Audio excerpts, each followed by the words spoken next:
So we want to start the foundation of descriptive statistics, as well as that of correlation and regression. Descriptive statistics, correlation, and regression. Relationships abound. For example, there is a relationship between blood pressure and a person's weight. But you will agree with me that there are other factors that can affect the blood pressure apart from the weight, like your age, stress, diet, exercise. All of these can affect the blood pressure of a person. How do you capture those other factors? What assumptions must be in place if you want to establish association or causality? What is the link between consumption and income? How will you write your thesis or long essay next time by looking at the correlation between CSR and firm performance? So this is the foundation of the things that we will be looking at. Please remember to use these books. Okay, most of these books are available. You can get them, and then they will guide you to what we have been doing and what we are also going to do. So let me start with correlation. A correlation is association between two variables. Any association between two variables, there's a correlation. Who can tell me another word that can be used in the name of correlation? What other word comes to your mind when we talk about correlation? You can type some of the words for me. What word comes into your mind? Because this is very interactive, I'm taking note of those who are interactive here, okay? Either by typing or by raising the hand to answer. It's very important. Okay. What is the correlation? Another word for correlation. Relationship, nexus, association. All of these are ways to look at correlation. All right, so correlation can be strong or can be weak. For example, the relationship between a brother or a sister is a strong one than a relationship between two cousins. And I'm talking about generally speaking. So note that a correlation can be strong or weak. It can also be positive or negative. For example, the consumption and income, they are positively correlated. Why? Because if your income should go up, your consumption is likely to go up. However, the relationship between price and quantity demanded is negative. Because when the price goes down, the quantity demanded will increase. And so correlation can be strong or weak. Okay. However, I want you to tell me the relationship on your screen. The relationship that you see on your screen right now, is it a positive relationship or a negative relationship? Is it positive or negative? It's positive, yes. It's very positive. And then the one here, is it positive or negative? Obviously, it's negative. So let me ask some few things. The relationship between two or more variables can be defined by a coefficient, a percentage value. Okay. A correlation is between -1 and +1.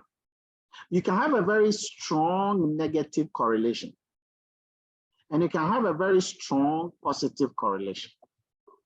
Okay. So, which of these two relationships is strong? Okay. Which of the relationship I'm about to show you is a stronger one? -0.84 and then 0.54. Which is the strong one? Which of this is indicative of a strong relationship? Who can tell me? Okay, you can tell me. I think it's important you raise your hand than typing all the time. Okay. It has to be more interactive than not. Okay. What is a relationship? Some of them are doing lottery. Somebody is saying 0.54 and at the same time he's saying negative 0.84. Okay, so let me give it to Dorothy. Good evening, sir. The negative 0.5484 is stronger. Exactly. Why? I'm just looking at your last bullet point. It says the absolute value of the number that indicates the strength. That's the point. That's the point. Okay, so relationships matter. For example, everybody here has some sort of relationship. The relationship between you and your spouse currently can be positive or negative.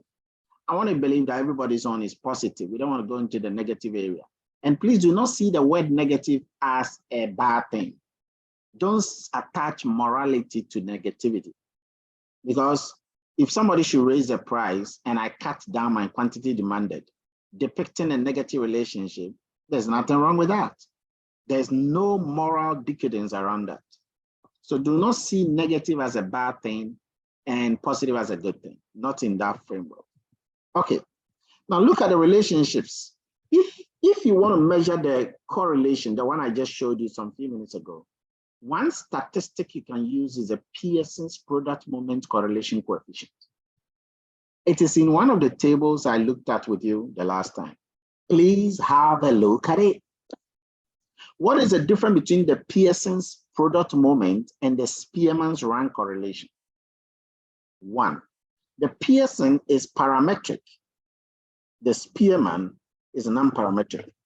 The Pearson is used on the data that is normally distributed, while the Spearman is used on a data that is not normally distributed. The Pearson deals with the mean. The Spearman deals with the median. Okay. So these are some of the things that you will note in that table we have been using along the line. So for 2 marks, I want you to just tell me the relationship on your screen, whether it's positive or negative or what. Okay. The relationships, let me start with the first one, top left. Is it positive or negative or what? What else? Raise your hand and tell me your answer. Solomon Quay. The relationship is positive. Perfect, 2 marks. Now let's go to the next relationship, bottom left. Is it positive or negative? Dorothy Hansen. It's negative. It's negative, perfect, 2 marks. Let's go to the top right here. The relationship, is it positive or negative? Is it positive or negative? Cyril. It's positive. It's not positive. Let's go to the next person. The relationship I've circled, is it positive or negative? Hansen Mark. So it's both. No, it's not both. The relationship between at the top there, is it positive or negative? Hansen, lower your hands, I'm down with you. Isaac Ban. So it's curvilinear. It's not curvilinear. Let's go to the next person. Is a relationship, what is that? Richard Baden. I'll say it's initially positive and then negative. No. Let's go to the next person, Lovey Beauty. It's a quadratic relationship. Perfect answer. So the relationship is a quadratic relationship. If you don't know, go find out, okay? It's a pure polynomial relationship. Now let's go to the last one. Okay? The last one, which is the bottom right. What is the relationship? What is the nature of the relationship being exhibited by the last one? Okay, Solomon Quay. It's exponential. No, that is not so. Let's go to the next person, Richard Badu. Richard, your hand is up. Okay. Yeah, it was from the previous one. Yes, Isaac. But it's positive. It's not positive relationship. Okay, it's not possible. Richard, just mute yourself. Isaac, is not possible. Okay, so what is that relationship? What is this relationship that is exhibited at the bottom right? bottom right. Let's go to, okay.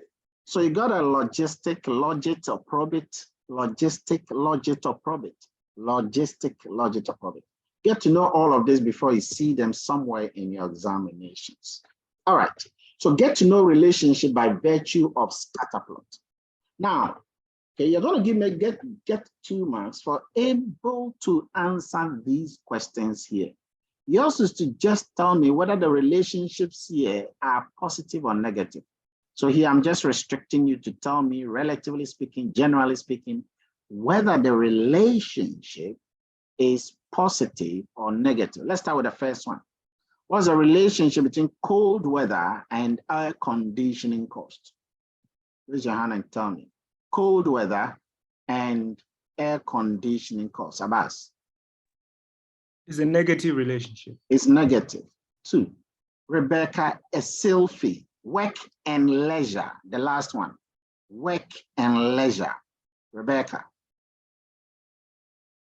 You were not expecting that one, were you? Okay, Rebecca is out. So who can tell me work and leisure? I said it's a positive relation. You mean you said it when you were muted or you were not muted? So I'm sorry. Work and leisure is not positive. It is a negative relationship. When you work more, your leisure goes down. When you get more leisure, you don't work more. Okay, so the relationship is negative. Let me go to education and salary. Education and salary. Joanna, your boy. Positive. It's positive. Okay, 2. Smoking and longevity. Smoking and longevity. Adam, Kofi. Negative.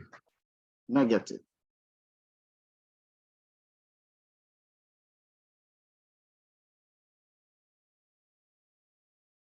Okay. Some of your hands are still up. I don't know why your hands are still up.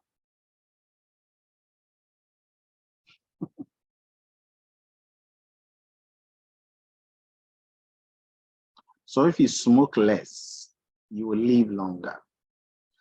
Depression and suicide. Yes, let's go to depression and suicide. Ernest Ampadu. It's positive. Okay. And finally, GPA and SAT score. Understood. GPA and SAT score. GPA and SAT score. Correct. Negative. Yes, negative.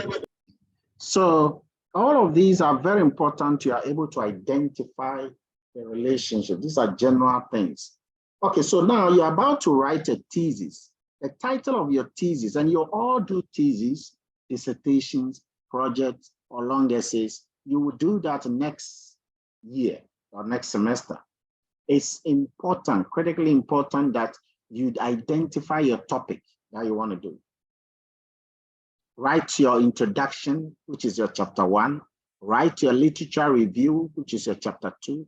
Write your methodology, which is your chapter 3. Write your analysis and findings, which is chapter 4.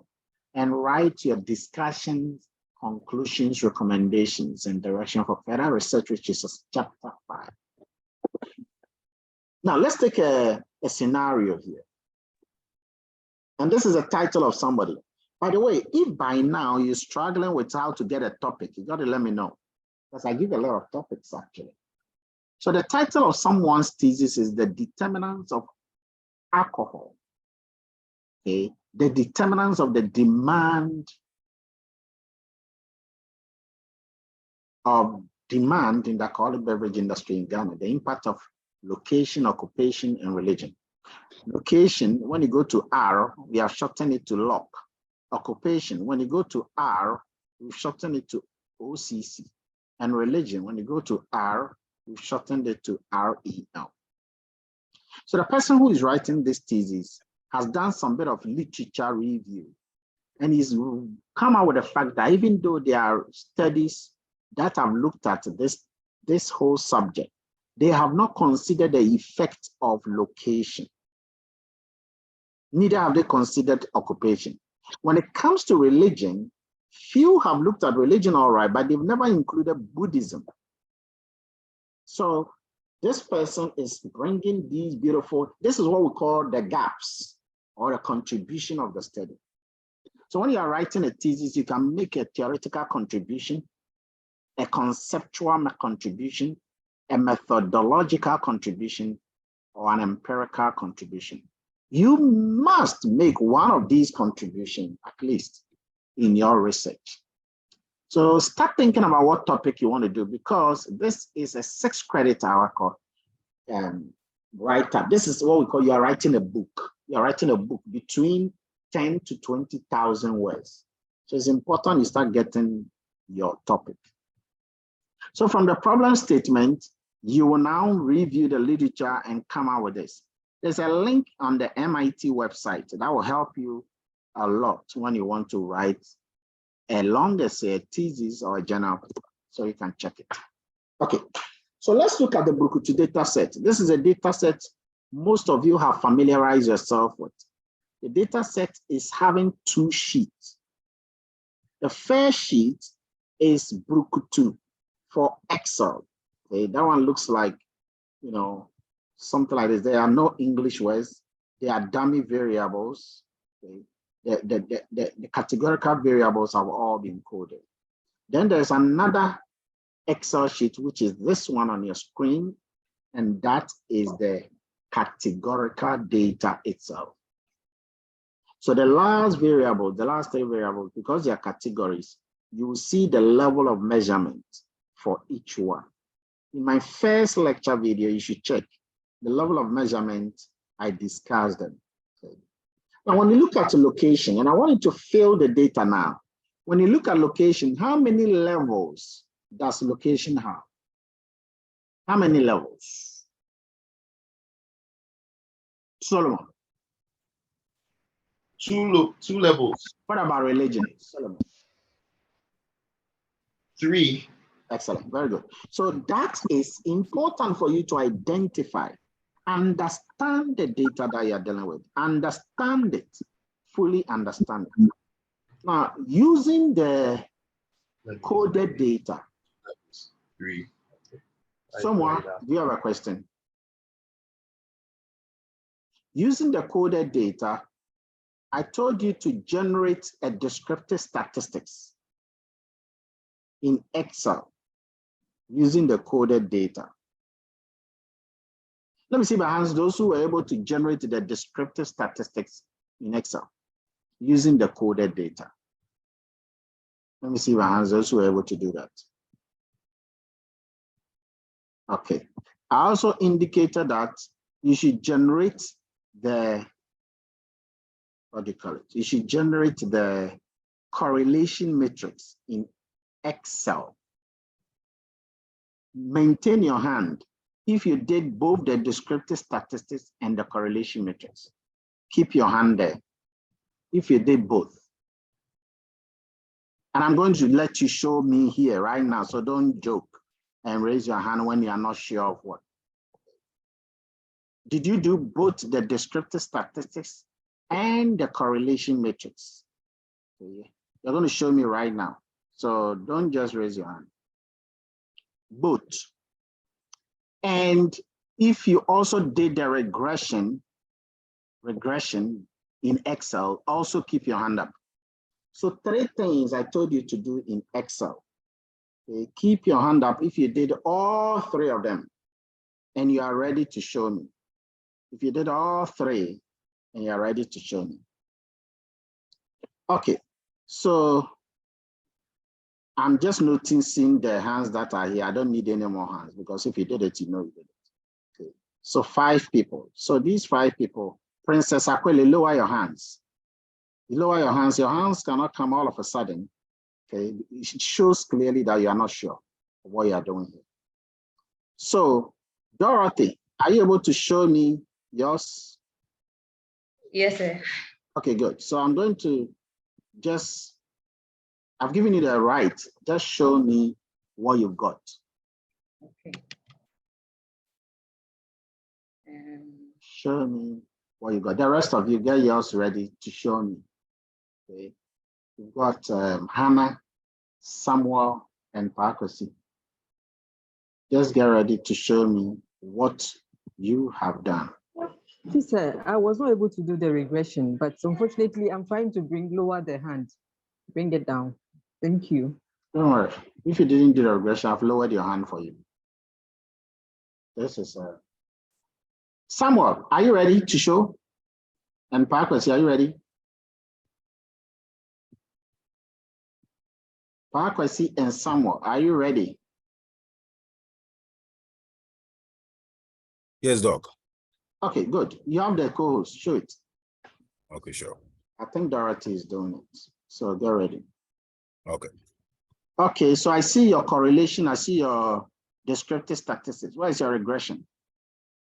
And it's down here. Okay, go down. Let's see. The regression. This is correlation. This is correlation. I want the regression. Okay, so then that is just the two I did. I didn't do the three. So I need someone who did it. So you can just unmute yourself.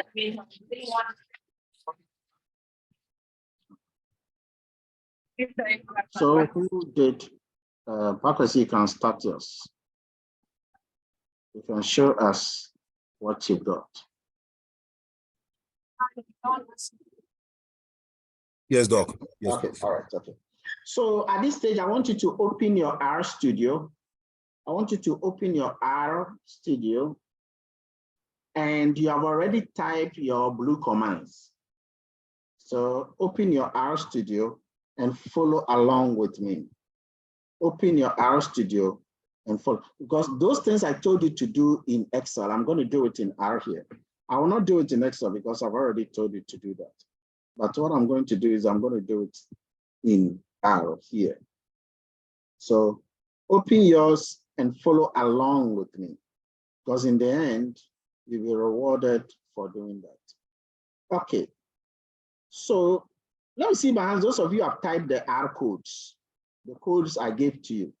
Let me see by hands those who have typed the R codes. Keep your hand up because I'm about to ask you some questions. If you have typed the R codes before coming, keep your hand up.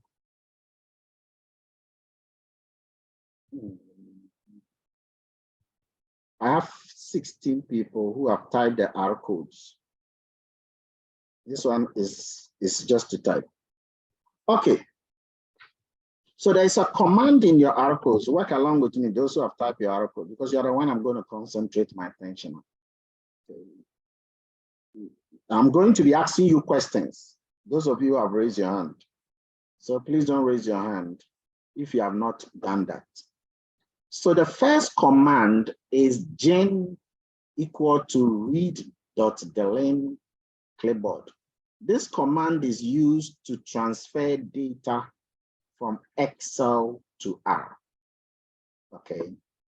Your data is in Excel. I'm sure you all know the data is in Excel. The name of the data is that to Excel data. So what I want you to do is I want you to go to your Excel. Go to your Excel, the data that contains the categorical variables as well. The data that has the last three columns being location, occupation, and religion. Go to that data, Control A to highlight the entire data, and then copy the entire data set using Control C. Copy the entire data set using Control C. Then come to R here. When you get to R where I am here, click anywhere where you have typed the gen. Anywhere you have typed the gen. Anywhere you've typed the gen, click with that. Please remember not to paste. Once you click there, then you run the data. How do you run? You run by clicking the run at the top. That run button at the top. Okay. You run the data. Once you run the data, in order to know that the data is loaded, just highlight only the gene. Highlight only the GIN and run that again. Highlight only the GIN and run that again. You should see the data down here in the console. You should see the data loaded in the console. Okay. You should see the data loaded down there in the console. Okay. Please, everybody, lower your hands. Those who raise their hand for, everybody lower your hands. And keep your hand up if you have done what I just said. Keep your hand up if you can see your data on your machine. Keep your hand up. If you can see the data down there in blue, okay, keep your hand up. Okay, so this is how you load data from Excel to R. I'll ask you about this in another time, so it's important you know how to do that. Now, once your data is loaded into the R, you can now summarize the data and describe the data. Okay. So the next command I want you to do is to summarize this data by running summary gen command. Okay. So click on the summary gen and click run at the top. Or instead of clicking run at the top, click Control Enter. And that will give you the summary statistics of the data down there in the console. Okay. Down there in the console. If you have done that, keep your hand up. If you haven't done that, you lower your hand. Now, who can tell me, looking at the descriptive statistics now, who can tell me the median for the income of the people? Who can tell me the median value of the income of the people? Who can tell me the median value? Please, everybody, lower your hands. Because it doesn't make me see those who are talking. Who can tell me the median value of the people? Now you can raise your, those of you who can tell me. Yes, Sophia.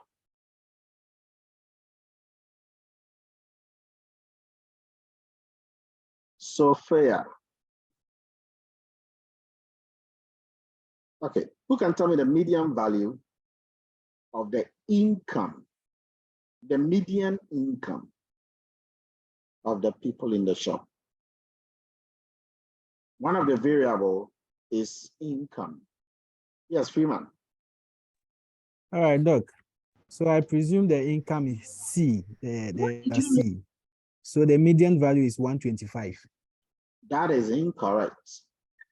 What is the median value of the income of the people? I need another person. I need another person. Okay. So, yes, Solomon Quay.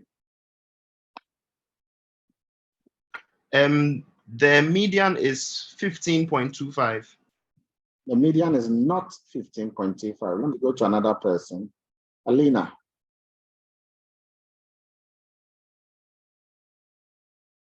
Alina Edwin. Please, the median is 18.25. That's it. The median is 18.25. So if you run the median, you see that the value is 18.25 for the income. Okay, income was represented by M. Okay, you see this in the slides, you see this in the video, you see income is represented by M. So what it means is that the average income of the people around the shop is 18.25. This is actually in thousands of cities, so it's 18,000.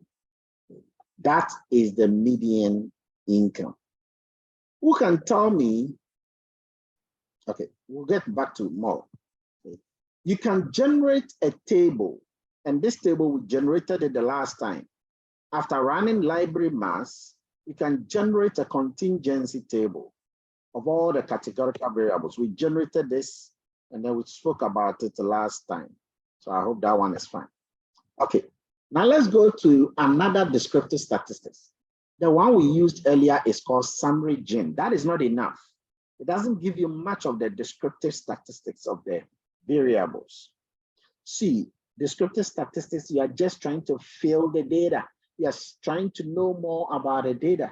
You are trying to know more about the average of the data. You are trying to know more about the spread of the data, the distribution of the data. the ketosis, the deviation, the range, the interquartile range. Okay. All of this, in order to get more information, you need to install a package known as psych. You need to install a package known as psych. And I told you that anything that starts with a require or library, that is a package. And so you should install it. I hope most of you install the package. Now, in order to install, all you got to do is go to the top, you click tools, and you see install package. Tools, then you see install package. Once you click that, a pop-up will come. And in that pop-up, you just type psych, PSY, blah, blah, blah. You know, it will pop in the list. Once you click it, you click down there, install, and that's it. Okay. All right. Now that you have installed, I want you to run the package, run it. After you have run it, run the describe into bracket gym. After you have run it, then run the describe into bracket. Run describe into. It will give you this information that you see on the screen. Okay. It will give you this information for every variable: Q, P, C, M, location, occupation, religion. For every variable, there is a descriptive statistic for it. Now, looking at the data and the result, who can tell me the mean for the complement price of gym? Who can tell me the mean for the complement price of gym? I will ask you some of these things in an exam, and I'll also let you do it in an assignment. So please pay attention, pay more attention. Hansen, Mark. 125.00. 125.00, that is correct. That is a mean complement price. Okay. Who can tell me the skewness value for income of the people? The skewness value for the income of the people. Who can tell me the skewness value for the income of the people? The skewness value. Is negative 0.22. Negative 0.22 is correct. So that's the value here. Negative 0.22. So, ladies and gentlemen, you should be able to generate. So if I ask you in the assignment, which I have, that what is the ketosis for Jane? What is the median for M? What is the that for that? Before you can answer that question, you must have gone to create and generate your descriptive statistics, like I just did. Then looking at it, you can now see the various statistics for each variable. The variables are those on your left here, okay, and their statistic is on the right. Question: why are the last three variables tagged? Who can tell me? Why are the last three variables? Why are they given a star? Why are they given a star? Edwin. Because they are nominal, it's nominal data. Come again.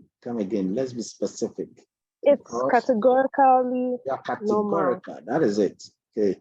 Because they're categorical, that is why R is sensibly telling you that you don't need to look at the mean or the median or the spread or the standard deviation of these variables. Why? Because they are meaningless. That's what it means. Okay? For example, if you have a gender and you are told that the mean for gender is 0.7, what does that mean? Okay? Or the mean for sex is 0.7, what does that mean? You have male and female, and you're telling me that the mean is 0.7. It is meaningless. It is meaningless. Okay, the mean for these categorical variables is meaningless. And again, I have a question for you like this, related to this in the exam. So it's important you understand that. Okay, very good. Any question? Now, I want you to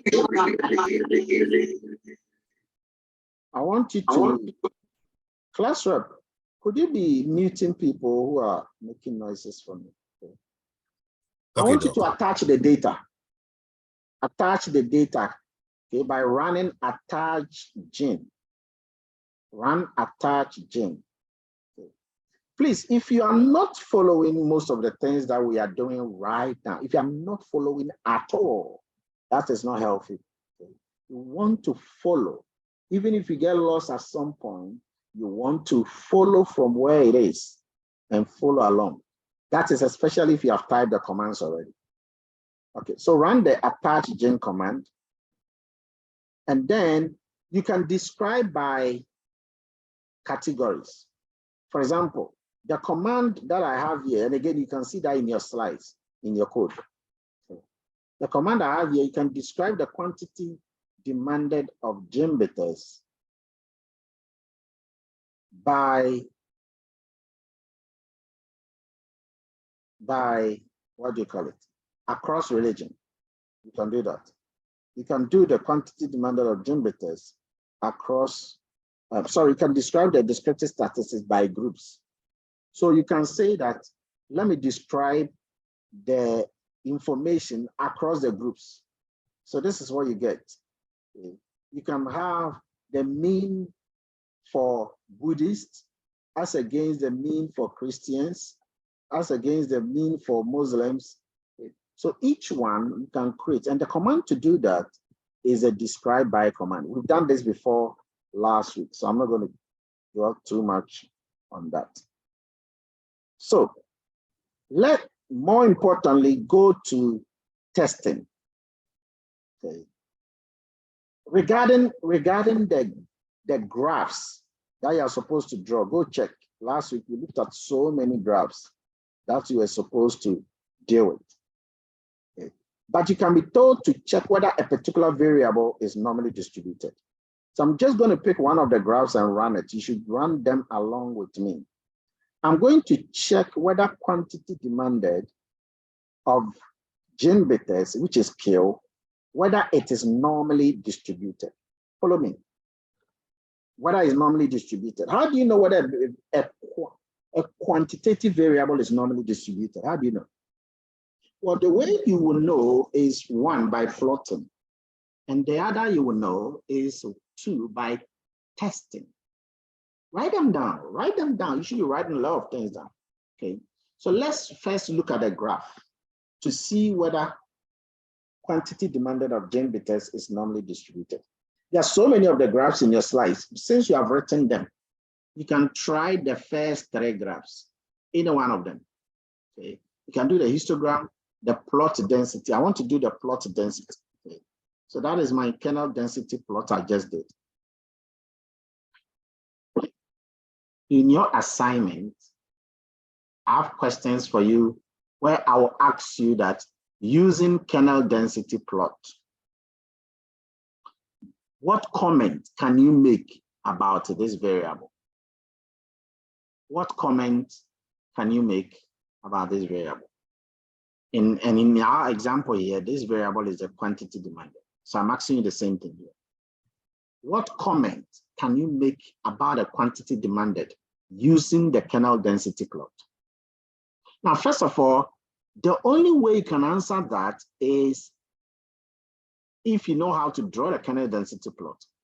And how you draw the kernel density plot is the example I've just given you. In my example, watch it. I called plot, then I wrote density. Then I wrote the name of the data I gave to it, which is the gene. And then I wrote the variable whose density plot I want to check. So let's say that the data you will get in your assignment, the name of the data you decided to use Kweku. Then your Kweku will replace my gene. And let's assume that one of the variables you are going to check its density is WK. WK is going to replace the Q here. And everything else will remain the same. So you look at my pattern and you create your own pattern. That is how you learn.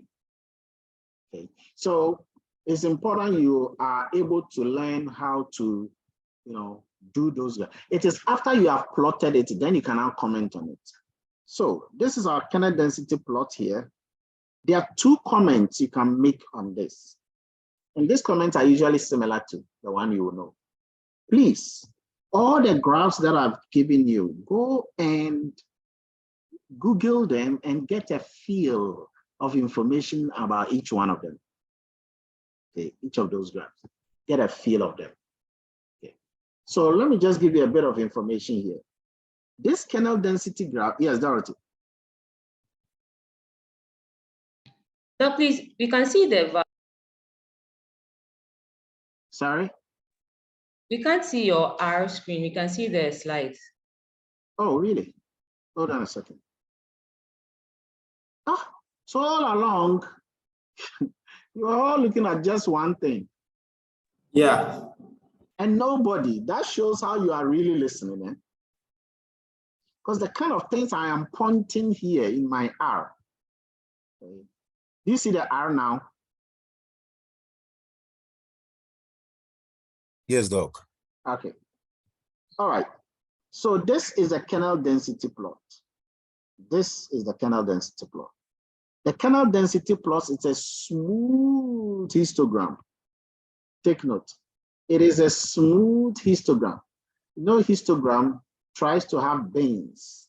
Okay? But then the kernel density graph is a smooth histogram of the data set that you can talk about. But what does it do? What does it do? Okay, two things. A kernel density plot helps you to be able to identify both the average or the center or the shape as well as the distribution of the data plot. So note that down. The shape, the center, the shape, as well as the distribution of the data. The distribution of the data. Okay, so unlike histogram, that does not even tell you how concentrated some of the information is. The kernel density allows you to find the distribution of a single numerical variable.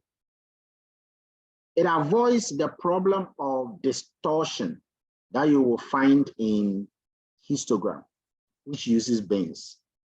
Because every point in the data plays a clearly defined role. That is a kernel density. Each point has a normal curve plotted at its exact value. But if the standard deviation of the normal curve is controlled by a particular bandwidth argument. Yeah, I won't talk much about bandwidth, but I just wanted to know that so if you have a normal curve normally rises, gets to a point and falls. Okay. A normal curve is a bell-shaped curve. If you did management science, for example, you will know that under normal distribution, okay, it is a bell-shaped curve. What does that mean? It means majority of this data are in the center. And that bell-shaped curve shows only one peak or the mode. The peak is the mode. If you look at the one we have here for quantity demanded is not showing one peak. If you look at it carefully, it is showing two peaks, two mode. So we can say that this data is exhibiting bimodality. Okay.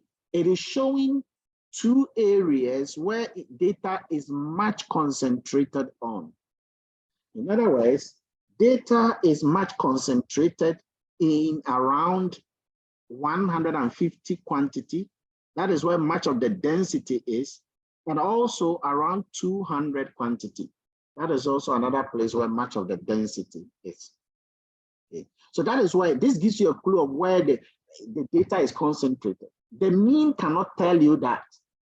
The mean cannot tell you that bimodality that I'm just talking about. So it helps you to know the distribution of the data if the data is being influenced by outliers. That is what it means. Then you are able to have a feel of the data and you are able to tell that, this data is being influenced by outliers. But please note that a kernel density is not for categorical variables. It is for numerical variables. But you can generate a numerical variable across categories. Note that down. You can generate numerical variables across categories. And that is, and the kernel density can do that. So please note, each data point is replaced with a kernel, a kind of a weighting function. Each data point is replaced with that weighting function.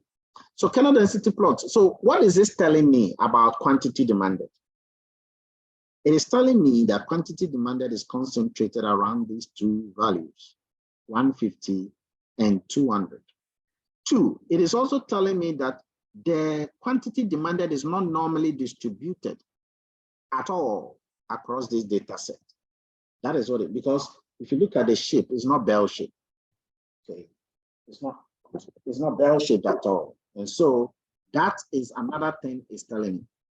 So please go and know what comment one can make about kernel density. You can make a comment about the shape, and you can make a comment about the distribution. The shape and the distribution. So take note. Now, I just said that a kernel density is not normally distributed, but that is only graphical talk. Let's test that mathematically or statistically. Is the data normally distributed? Check your slides. And you will notice that there is a test I am using to test, there's a test statistic. You can test whether the data is normal or is not normal. And the test is known as Shapiro test. Shapiro test. So when you go through your slides, you will see one of the commands known as Shapiro test. Okay? Shapiro test. You see that. This is it. If you can't see, just write it down. Because I'll ask you to use Shapiro test to determine whether something is normal or it's not normal. So just type Shapiro.test, then write the name of the data. We wrote the name of the data to be gin. And then finally write the variable you want to test. Remember, this Q is a quantitative variable and it is quantity demanded. So I'm going to check whether Q is normally distributed. And here is a test. Run it. Boom. Look down there. So the down here will tell you the result. And all that you got to check is the p-value. Always check the p-value. Here is your rule. The rule says that if the data is normally distributed, the p-value should be bigger than 5%. Note that down. If the data is normal, the p-value is 5% or more. But if the p-value is less than 5%, then the data is not normally distributed. That is what it says. Okay. So looking at our p-value here, ladies and gentlemen, what can you say? Okay, looking at the p-value, what can you say about the quantity demanded of gene bitters? Who can tell me? Looking at the p-value down there, what can you say about the quantity demanded of gene bitters? Quantity, yes, Daniel. Sir, the p-value is not normal. No, we don't say p-value is not normal. What is not normal? Okay, let me ask someone. Okay. The value the that other hands are up. Okay. I think probably you are yet to get what I was saying. Well, Abbas. Prof, the variable quantity demanded of brucutu is not normally distributed. Why? Because the p-value is less than 5%. Perfect. That's it. Okay. Because the p-value is less than 5%, and as you can see here, the p-value that we are seeing is almost 3%, I think. Is it? No, even 0.3%, almost 0.3%. So it's less than 5%. It's not 5 or more percent. So It means that the quantity demanded of gene test is not normally distributed. Finished. Now, let's go to the next thing you are supposed to do. I told you to generate correlation. And I also said I would do correlation with R. So you have done correlation. In fact, 2 of you have done it. You've gotten marks on that. So we are going to check here how to do correlation. There are 2 kinds of data. Okay. One of them is coded. The other is not coded. The coded data is the one without the categories in English, that is in numbers. Okay. Those ones are the top. I will let you to go and work on those ones yourself. But I'm going to show you how you can generate a correlation after, of course, when the data has the categories. But you have to remove the categories before you can run your data, before you can generate the correlation. So please look at the command that you have. There's a command called call into bracket gen. And then there is a minus which names. Minus which names. Okay. If you have the data, you know what I'm talking about. It's in the slides also. Okay. Minus which names. I want you to run that command. And I have mine here, so you can look at mine here. Okay. This command, what does it do? And this is important because you will do a similar one in your data. What it tries to do is that it removes all the categorical variables so that all the variables that are left are just the quantitative variables. And so the categorical variables were location, occupation, and religion. You see, it is removing them. How do you know it's removing them? It is using a minus which. Okay.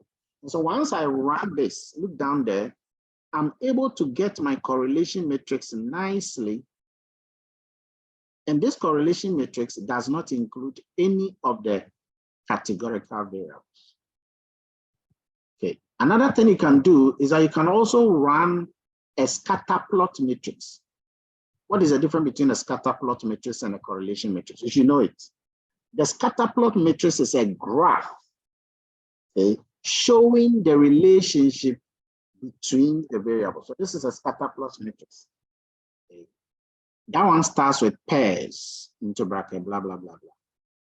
So when you look at the scatter plot matrix, it's a graph.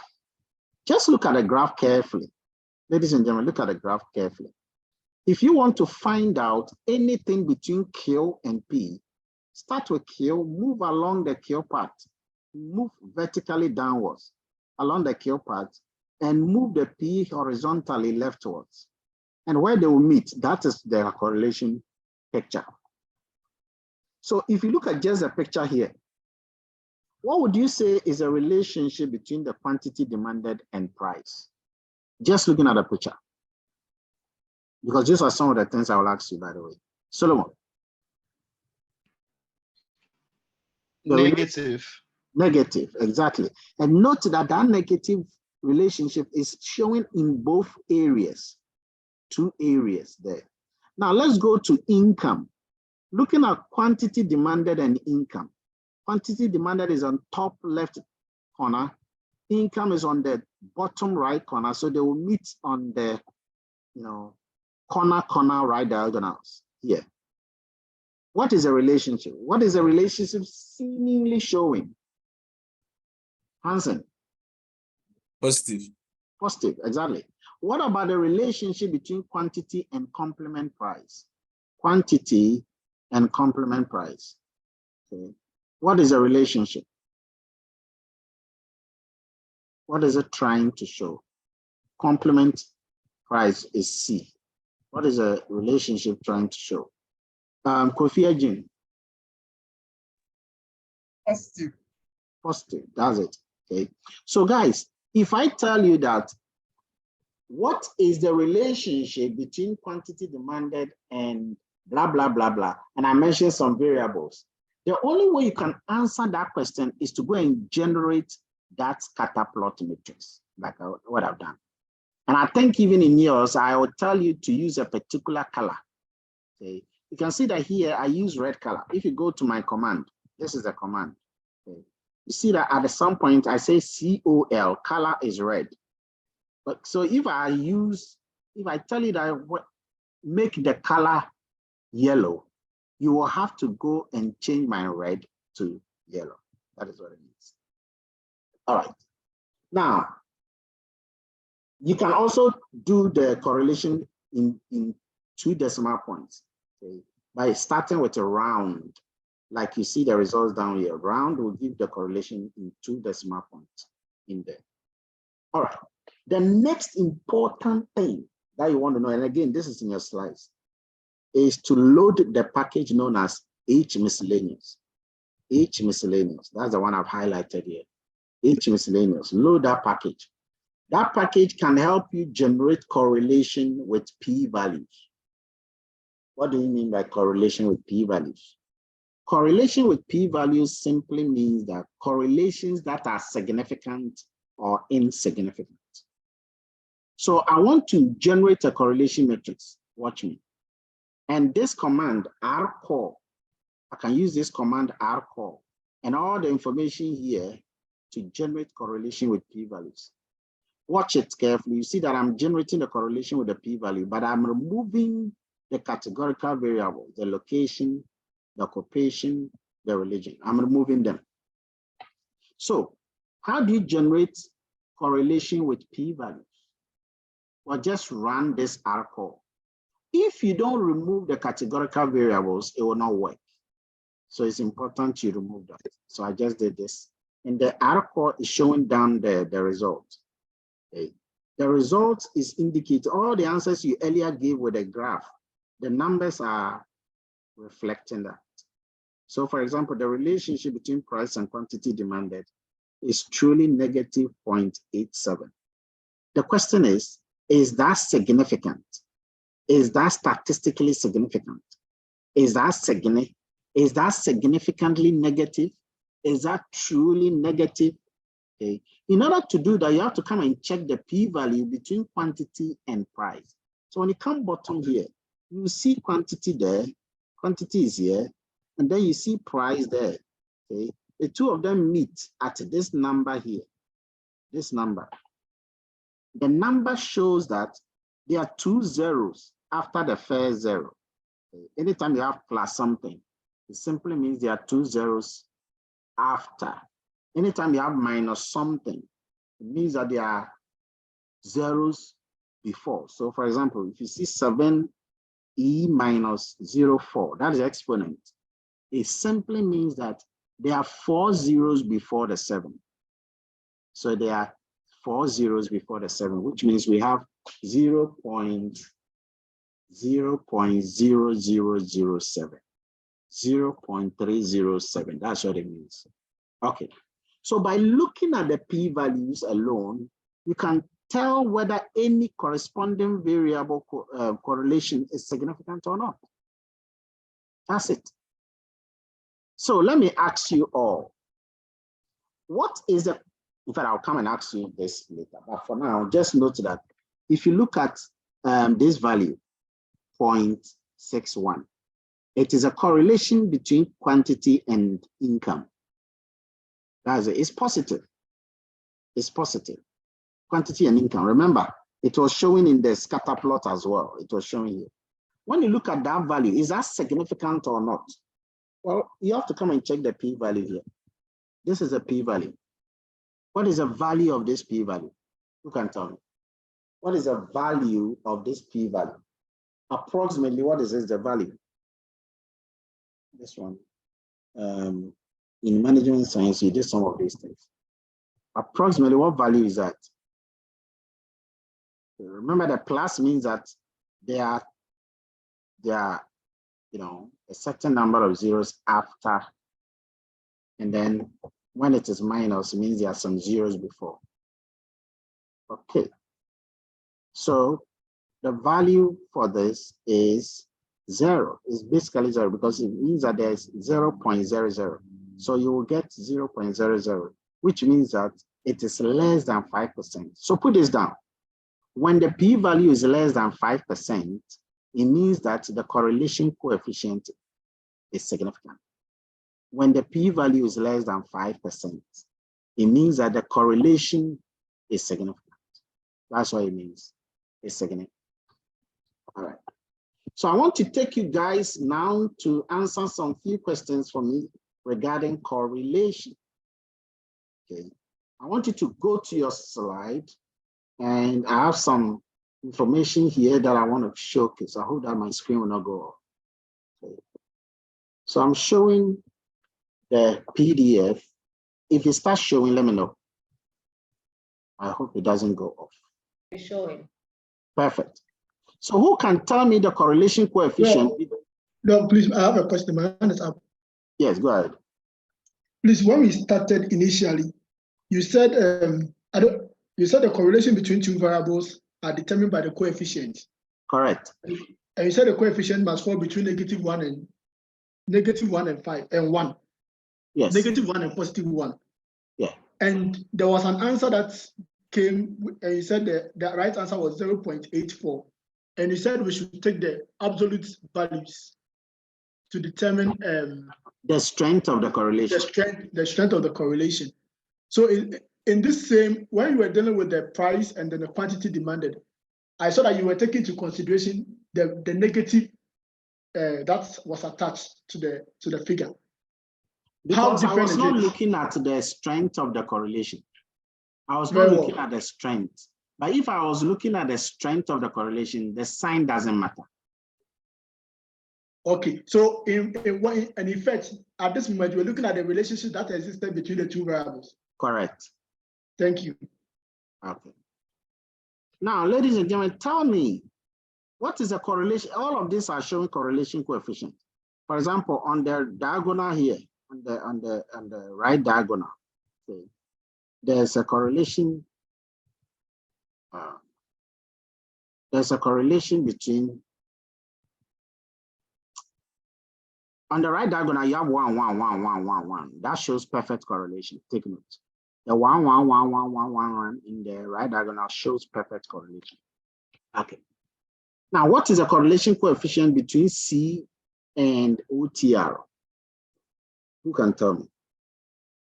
What is the correlation coefficient between C and OTR? Dorothy. It's negative 0.56. Perfect. So, ladies and gentlemen, she was picking it from this angle. Okay. It is possible that some of you were picking it only by looking at here. So you look at this C and then OTR, then you said to yourself, oh, but there's nothing there, okay? Because you look here. But that is not the only angle you can look. You can also look at it from C, okay, and then OTR down like this. You get a very nice value. So that is how you read correlations. Okay. All right. Now, there are 4 things. Yes, Judith. Your hand is up, Judith. Yes, I just wanted to ask with regards to the sign, when you are asking us about the coefficients, we should include the negative, or could we have said that maybe 0.56 in the negative direction? When I'm asking you about the correlation and I'm asking you about the strength, and it's about the strength, like when I tell you that this and this, which is higher? If I ask you which is higher, just ignore the negative in your mind and tell me which is higher. But when you are now telling me, you have to mention it, the negative, when you're telling me. Yes, thank you. So, ladies and gentlemen, I have some questions for you. My first question is this. What is the correlation coefficient between Q and P? So let's go back to the table. What is the correlation? This is easy. Between Q and P. And please follow everything we are doing, eh? Because if I had not told you, this is a compulsory question in your exams as well. Okay, so it's important that you're following. And you're asking questions. Yes, Isaac. The correlation is negative 0.87. That's it. That's this one. Very good. Okay, negative 0.87. Okay, now my next question to you is, which 3 pairs of variables are perfectly correlated? Which 3 pairs of variables are perfectly correlated. This one is easy. Perfectly. I've already said it. And when I say 3 pairs, when I say pairs, what I'm saying is that you see the way I wrote this one, Q and P. And then you now mention the number. And the number was negative 0.87. Okay. So that is what I mean by pairs. You have to mention this and that. Now you tell me the number that is guiding you. So you can tell me the first pair. Let me go to the data. Tell me the first pair that is perfectly correlated. Abaya. So there's P and P. And the number is what? 1.0. Perfect. Excellent. Next one. You can give me another pair. Abaya has opened the door. Dorothy. And there's Q and Q is 1.00. Very good. Thank you. And I'm sure there are more similar ones. Anything that has a coefficient of 1 is perfect. So understand what perfect correlation is. Perfect is different from high. Okay, next question. Doctor, please. Doctor, a question. Yes. Okay. If it is not 1, if 1 represents perfect correlation, what number represents imperfect correlation? If I should put that's what we are going to. Okay, very well, very well. Please, another question before we move on. When you ask for the pairs, aren't we literally saying the same thing, like Q and Q, for example? Aren't they the same? That is also why we use the word perfect. Okay, so as in my perfect correlation is myself or my identical twin. Correct. Okay. No, yourself, not even your identical twin, yourself. Okay. Thank you, sir. Now, which 2 pairs of variables are mostly strongly correlated with the response variable? I want to repeat. Which 2 pairs, these are all exam questions, take note. Which 2 pairs of variables are most strongly correlated with the response variable? Now, before you can understand this, you have to know what the response variable is. Okay, the response variable is a variable that is being influenced. Looking at this Excel result, the dependent variable is a variable that is always being influenced. The dependent variable. And which variable is the dependent variable? It is a variable that always comes first. So anytime you get the correlation, the variable that always comes first, okay? The first variable, the Q here, first variable, that is the response variable. So always take note. The response variable, also called the dependent variable. Look at it deeply when we get to regression. Okay, so my question now is, which pairs of variable, which 2 pairs are most strongly correlated with that response variable? Now you have to check their coefficient to answer the question. So you can give me the first one. Most strongly correlated with the response variable. Tell me the pairs and then tell me the number that guided you in selecting that pair. Yes, Olaya. So I think negative 0.87. Tell me the pair first. The pair is P against Q. Exactly. P and Q. Yes. That is the first most important one. And that is what you have mentioned first. And it is being defined by the negative 0.85. That's good. Who can give me the second pair? The second pair. Profiagen. I'll be OTR and Q. The value of negative 0.7. The value of? Negative 0. The value of 0.78. Good. So that's it. Negative 0.78. That is a second pair. And because I was asking of just 2 pairs, that's where you end. Okay. So no. So coming back to your point, I think one of your guys, one of the students asked me that if perfect is Q and Q and P and C and C, then what is imperfect? Imperfect is the one that is not perfect. Imperfect is those that are strong, but they are not perfect. Like what we just mentioned. Anything that is not exactly 1, but less than 1 is imperfect. Okay. And one of them is these two because they are strong. They are close to 1, but they are not at 1 yet. Okay, let me go to the next question. Hey, some of you, your hand is up. Is it like you have a question, or it's my next question you have anticipated? What am I? I have a question. Go ahead. Yeah, I was going to ask that what if there is no correlation at all? If there is no correlation at all, you will get a value of 0. Okay, I was thinking that would have been an imperfect. No, imperfect is no correlation. Imperfect is not no correlation. Okay. No correlation is 0. Imperfect means that it's less than 1. In absolute terms, it's less than 1.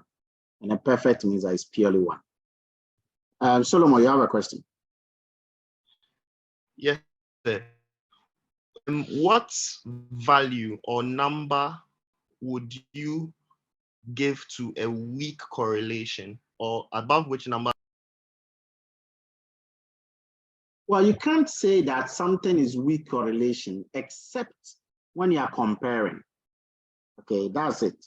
So for example, suppose I compare this number 0.14 against this number negative 0.11. Okay, I will say that in absolute terms, negative 0.11 is weak compared to 0.14. There is no hard and fast rule that these ones are weak, these ones are strong. For now, at your level, okay, you can't say that yet. When we get to proper determination, you will come to see that anything, you will later come to see that when it is 0.3 and above, that is said to be good. But when it is 0.7 and above, that is said to be really good. Okay. But you can't tell unless you are comparing. Hope you got it. Yes, Isaac. Doc, please, I wanted to find out if, let's say, the question was, which 3 pairs of variables are mostly strongly correlated with the response variable?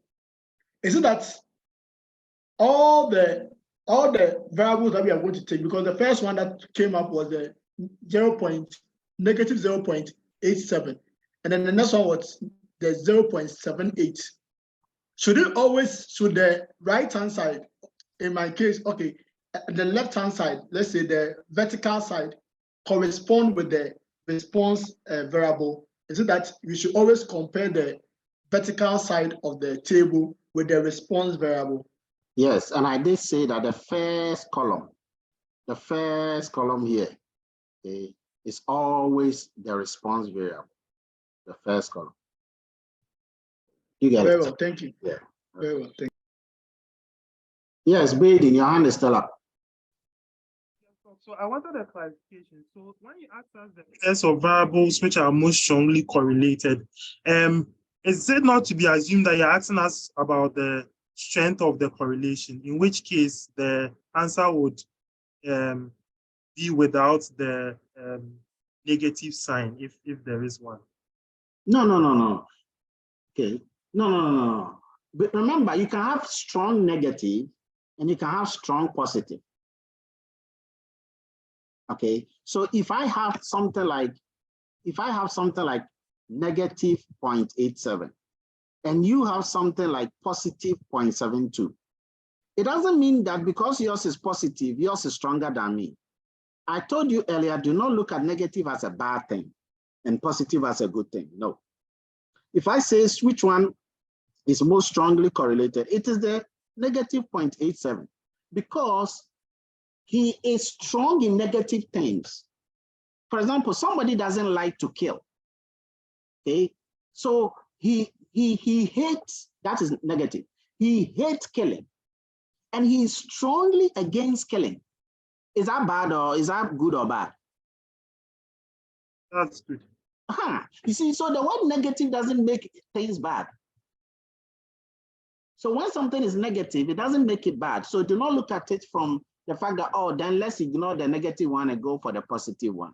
Okay? The negative is just showing the angle, the magnitude of the change. That's all. Okay, Doc, I wasn't referring to whether it's a negative or positive, but to say that even if it's a negative, in this case, negative 0.87, I was assuming that if you asked us about which ones were most strongly correlated, that we're referring to the strength of the correlation, in which case, if I state that P and Q, I would rather state that 0.87, referring to the strength of the correlation rather than the exact value. That was a clarification. So you will say 0.87 rather than what? Negative 0.87. Okay, but if you don't add the negative, it also doesn't help me to know the angle of the relationship. Remember, you are trying to tell me everything. Okay. You are telling me everything. So by you telling me that 0.87, that is okay. But the question is that what is truly written? The negative is also telling you something small. It is telling you the angle of that strength. Okay. So for example, if I write 0.87 for MEDA, okay, but by adding the word negative to it, it tells you that MEDA is something I don't like. It gives you an idea. Do you know why we say, for example, that what is the relationship between price and quantity demanded? What is the law of demand? When the price increases, the quantity demanded. So what if I don't tell you? What if I don't tell you that when the price increases, the quantity demanded will fall? What if I don't tell you that that relationship is negative? Because what you just said shows a negative relationship. And I just said that when the price increases, quantity is 12. Or not even when the price is 10, quantity is 15. I just tell you that. But why wouldn't I say when the price rises by 10, quantity will fall by, that gives you a better understanding of what I want to say. So I'm just saying that whilst the strength of the relationship is important, don't also forget that the magnitude of the relationship is also needed. And that one is already there. It's not like you are the one giving it to me.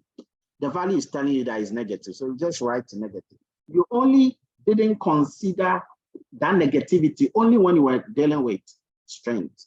Only when you wanted to deal with strength. But doesn't mean that that negativity doesn't stand. It still stands. Now, so give it back to the one who gave it to you. Anyway, I'm sure you get it. Okay. All right, let's move on. At this stage, let's go to the next question you can get. That is about multicollinearity. Please write this thing down exactly as you hear it. Multicollinearity exists. Multicollinearity exists when two independent variables. Multicollinearity exists when two independent variables are so highly correlated that multicollinearity exists when two independent variables are so highly correlated that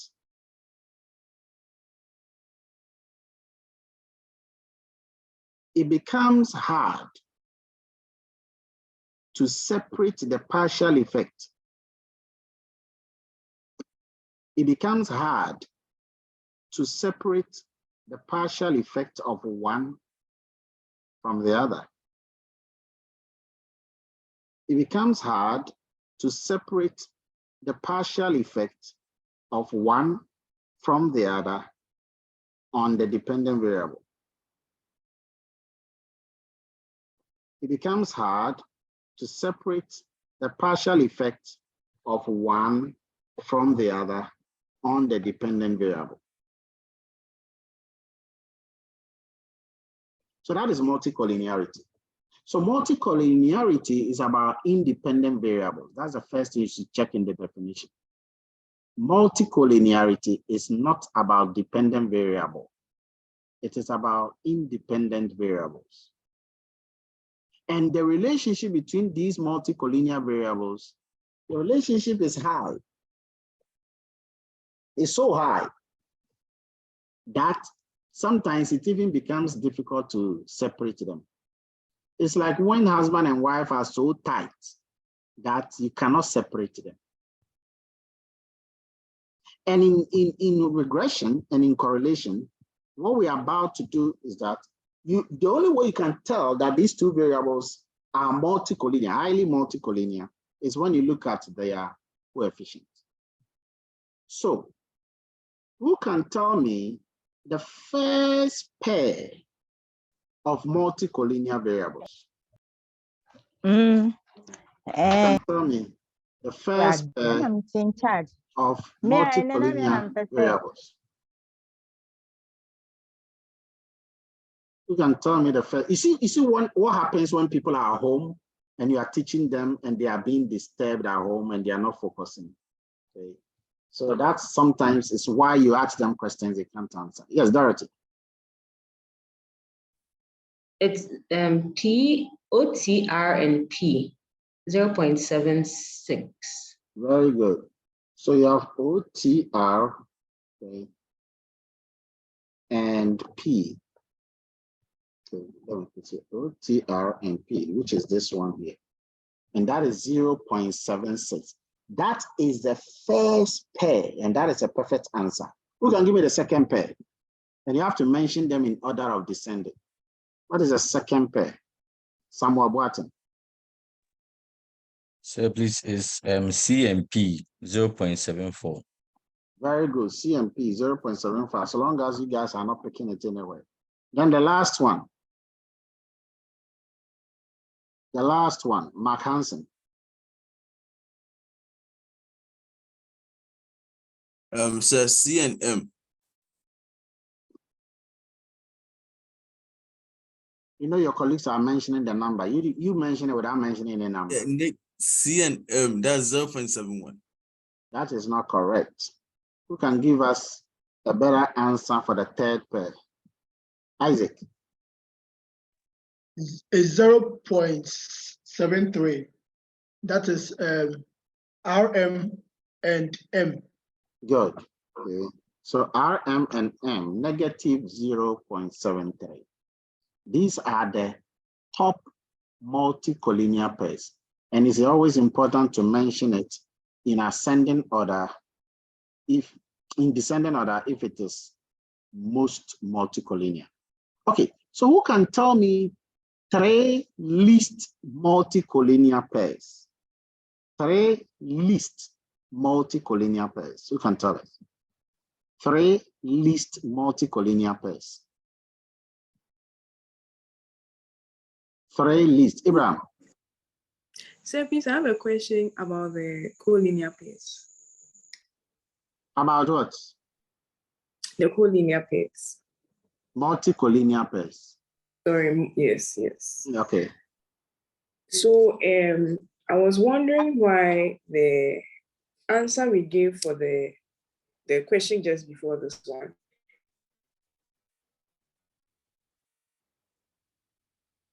why those answers could not also be for this one. I don't know if you understand my question. You have not asked the question yet. You are yet to. Please, can you go to the questions?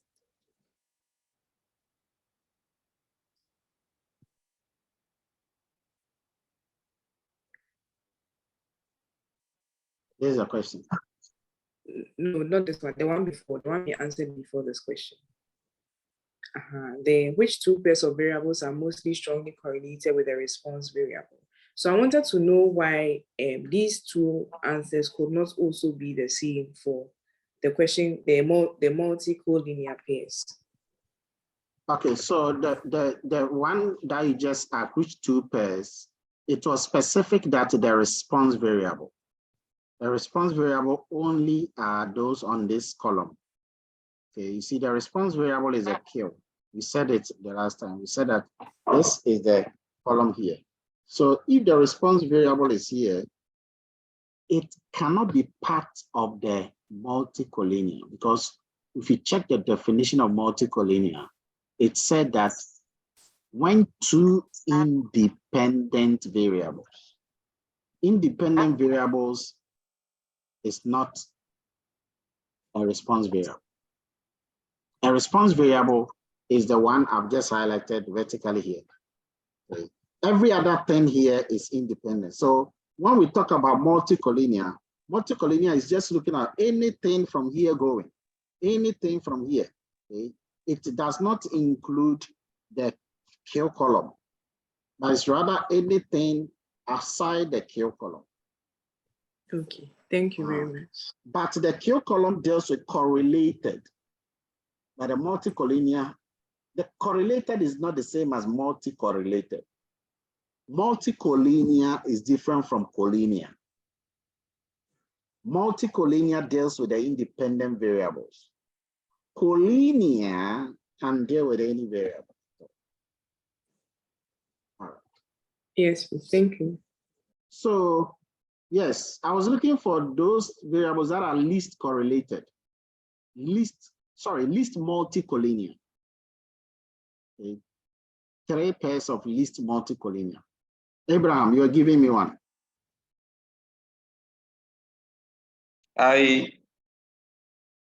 Negative 0.03, which is M and OT. Good. That is the first one. What is the second one? You can give us the second one. I fear the Marco. Sir, can you please? Hello. Yes, LC and OT 0.05. Okay, 0.05. Okay. Could you kindly highlight the figures they mentioned? Yes, yes. So the first one they mentioned was 0.03. Okay.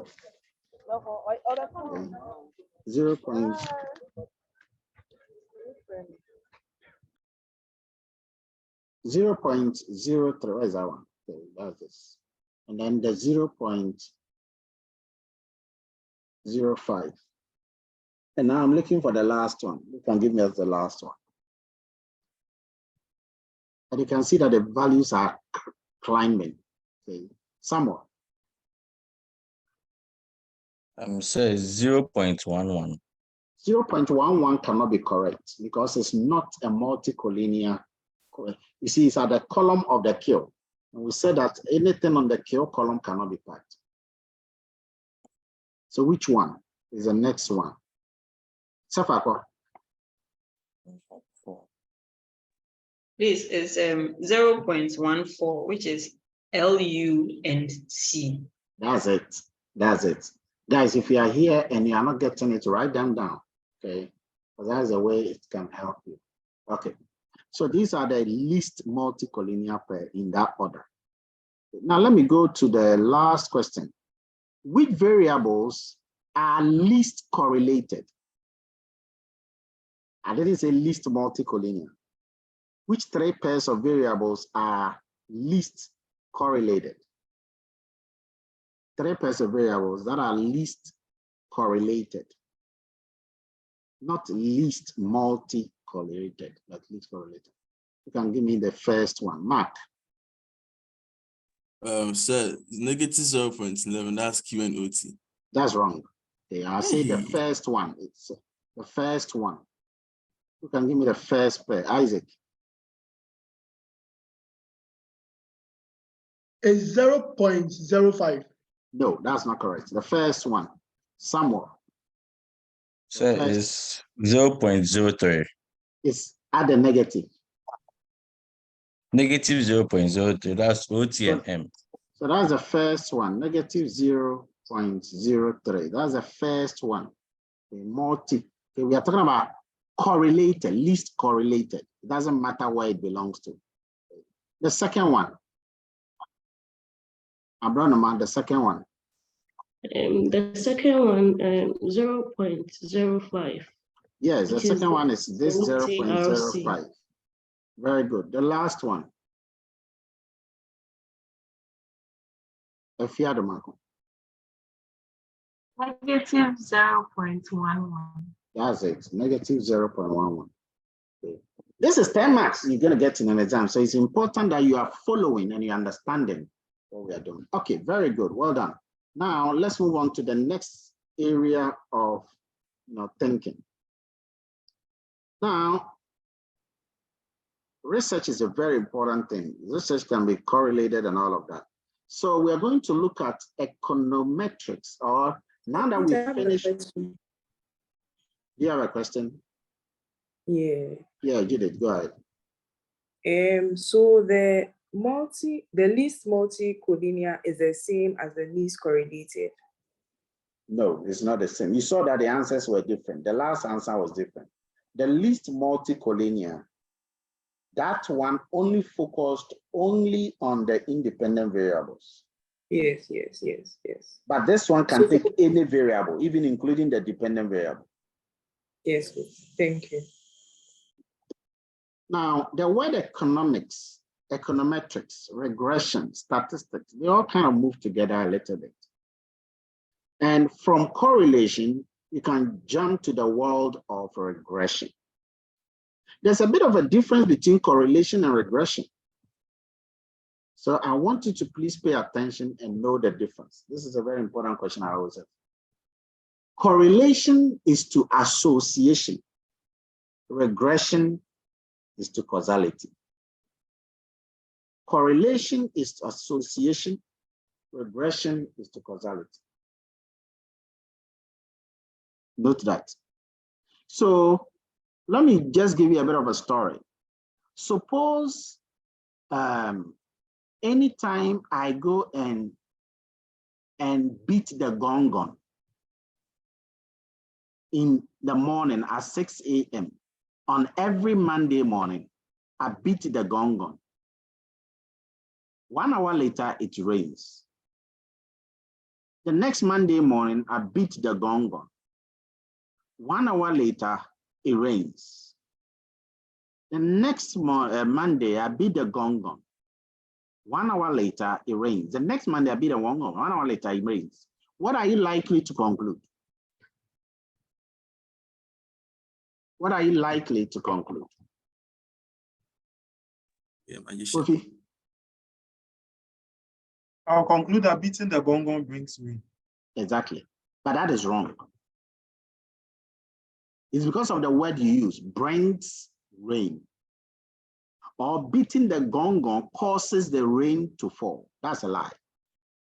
They are only correlated. They are only associated. It does not establish causality. So, whereas correlation just tells you that these two things are related, it does not establish that one causes the other. The behavior of one is in no way affected by the behavior of the other. But regression establishes causality. Regression is saying that one actually causes the other. And in regression, there are variables that you'll be dealing with. Okay, we have variables. The first variable that we deal with in a regression is known as the dependent variable. The dependent variable is also known as the response variable. It is also called the outcome variable, and is also known as the explained variable. The dependent variable is the one being influenced. It is a one that is the recipient of the action. The dependent variable is the one that is behaving as a result of another behavior. So when the wind blows and the roofing actually fly off, which one will be the dependent variable? Which one will be the dependent variable? When the wind blows and the roofing flies off, which one will be the dependent variable? Richard? At the roof. Yes. So the roofing is the dependent variable because the one reacting. Guys, follow me here. Is the one reacting. So the dependent variable is the response variable. And then the one doing the action itself is the independent variable. What is another name for this independent variable? Who can tell me? What is another name for the independent variable? What is another name? Freeman. Look, predictor variables. What else? Very good. What else? What is another name for the independent variable? Somebody is following. Somebody is here to follow. Isaac. Explanatory variables. Explanatory. What is another name for the independent variable? What's another name? Efia? Predictor. Predictor. What is another name for the independent variable? Anasa.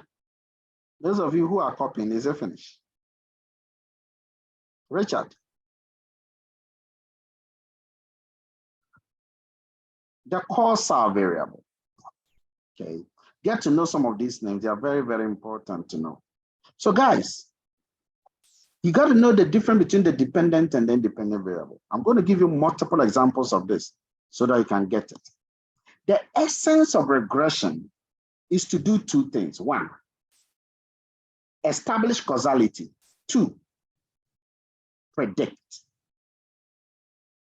The essence of regression is to establish causality and then to make prediction. To establish causality and then to make prediction.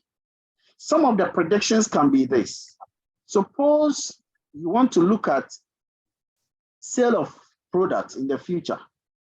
If you want to be able to make a prediction of the sale of your products in the future, you can base it on the past behavior of consumers' purchases. And you can use regression to do that. For example, can you predict Ghana's economic growth next 5 years? From the way things are looking, if you have the data, can you predict how our situation is going to be, economic growth is going to be in 10 years' time? Regression can do that. Okay. How much can you pay a new employee based on his years of experience? A regression can help you answer that. What is going to be the prices of petroleum in 2028? Regression can help you to predict that. How much houses are you going to sell in the coming months? And at what price can you sell that? You can use prediction to detect exactly how much price to sell your product. So regression is very, very powerful. The main aim is to cause and to predict. If you do more advert, what would that do to your revenue? How do you establish the relationship between overdose and blood pressure? What is the effect of rainfall and fertilizer on the amount of yield the farmer will get? All of this can be answered using the regression. So that is the essence of the regression theory. Now, I wouldn't bore you so much about the regression theory, but I want you to know that the regression has got simple ones and complex ones. The simple regression is given by the following. Okay, and so please follow me here. A simple regression is a regression where the independent variable is 1, x, and the dependent variable is also 1, y. That's a simple regression. A simple regression is when the dependent variable is 1, and then the independent variable is is 1. That's a simple regression. But a multiple regression, who can tell me what a multiple regression is? Most of you have been learning with me. Who can tell me what a multiple regression is? A multiple regression. the multiple regression. If the sample regression has one dependent variable, one independent variable, what is the multiple regression? Isaac. Yes, Prof. So with the multiple regression, the independent variables are more than one, but the dependent variable is one. So the dependent variable is still one, the independent are more than one. That's true, that's good. Please note that when we say the dependent variable is one, we are also saying that the dependent variable is a number, a numeric variable, is a numerical variable. It is not a categorical variable. And when we say that in a multiple regression, the independent variables are many, these independent variables we are talking about are also numerical. But when some of the independent variables are categorical, what type of regression are we now dealing with? When some of the independent variables are categorical, what type of regression are we now dealing with? You can tell me. And by the way, if you looked at the slides before coming, you would have known. Or if you watched the video before, you would have known. What type of regression are we dealing with if the independent variables, some of them are numerical and some are categorical? What type of regression then are we talking about? Somebody has sent me an answer. It says categorical variable regression. No, it's not categorical variable regression. The name of the regression is there in your slides, actually, is there. Okay. It's somewhere here on this slide. You can tell me the name of that kind of regression. Yes, Isaac. Dummy variable regression. Thank you. Thank you. A serious person. You got a lot of marks, so okay. Dummy variable regression. We'll later come and learn about what a dummy is pretty soon. So guys, I want you to please look at what we have here. The information you have up down here. This information. Do you think this is a simple regression or a multiple regression? The information I'm just showing you right here. Is it a simple regression or is a multiple regression? You can tell me. Of course, I'll ask you why. Judith. It's a multiple regression because the independent variables are more than one. Excellent. It's a multiple regression because the independent variables are more than one. So, what is the difference between the dependent variable and the independent variable? You can tell me. I've said it already, but I just want. By the way, note that another name for the dependent variable is called a regressant. And another name for the independent variable is a regressor. What is the difference between the two? If I were to ask you this in an IA, what would you say? What's the difference between the dependent and the independent variable?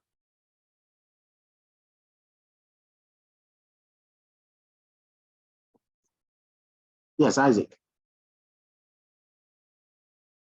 The difference is that the true value of the dependent variable is dependent on the dependent variable.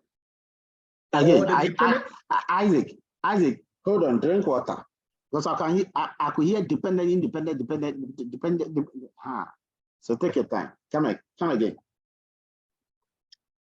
The difference is that the dependent variable takes its root or takes its value from the independent variable. So any change that is caused in the independent variable will cause a change in the dependent variable. Good. I think you're not coming. You're not coming home. You're not coming home. Fantastic. So the dependent variable is affected by the behavior of the independent variable. The dependent variable is affected by the behavior of the independent variable. Now, it could be that The independent variable can also be affected by the behavior of the dependent. It could be, which will lead to a problem we call endogeneity. It could be, but for now, we are standing on one angle of causality, and that is the dependent variable, its behavior is as a result of the behavior of the independent variable. Okay, so ladies and gentlemen, now if you look at the y, what is the name we will give to the y? Is a dependent variable. If you look at the x1 and the x2, what name should we give to it? It is known as the independent variable. Now, what name should we give to the beta one? What name can we call the beta one? Who can tell me? What name is the beta one?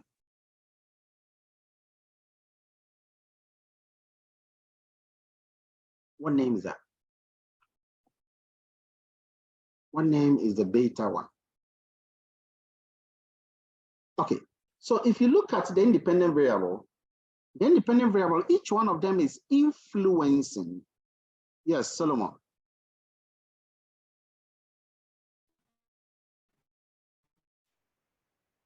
Yes, Solomon.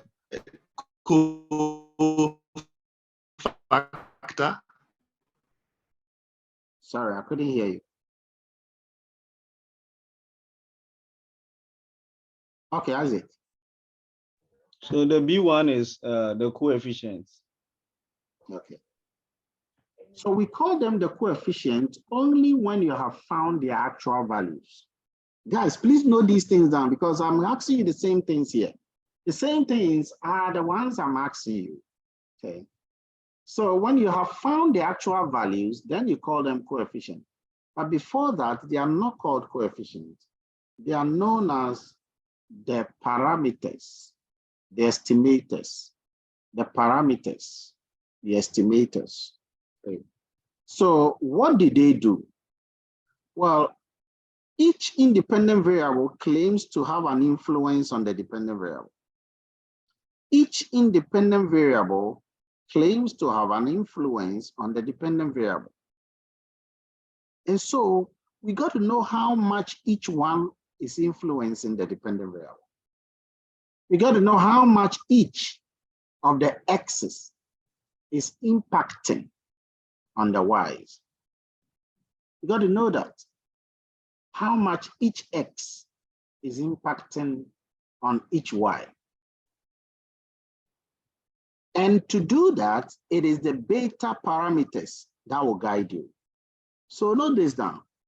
The betas tell you by how much each independent variable affects the dependent variable. That's it. The betas tell you by how much each independent variable affects the dependent variable. The betas tell you that. By how much each independent variable affects the dependent variable. You want to write that down. Now, there's one particular variable that we haven't spoken about. What variable is that? There is one particular variable that we have not spoken about. What variable is that? I think the constants. Yes, Isaac. The U. The U.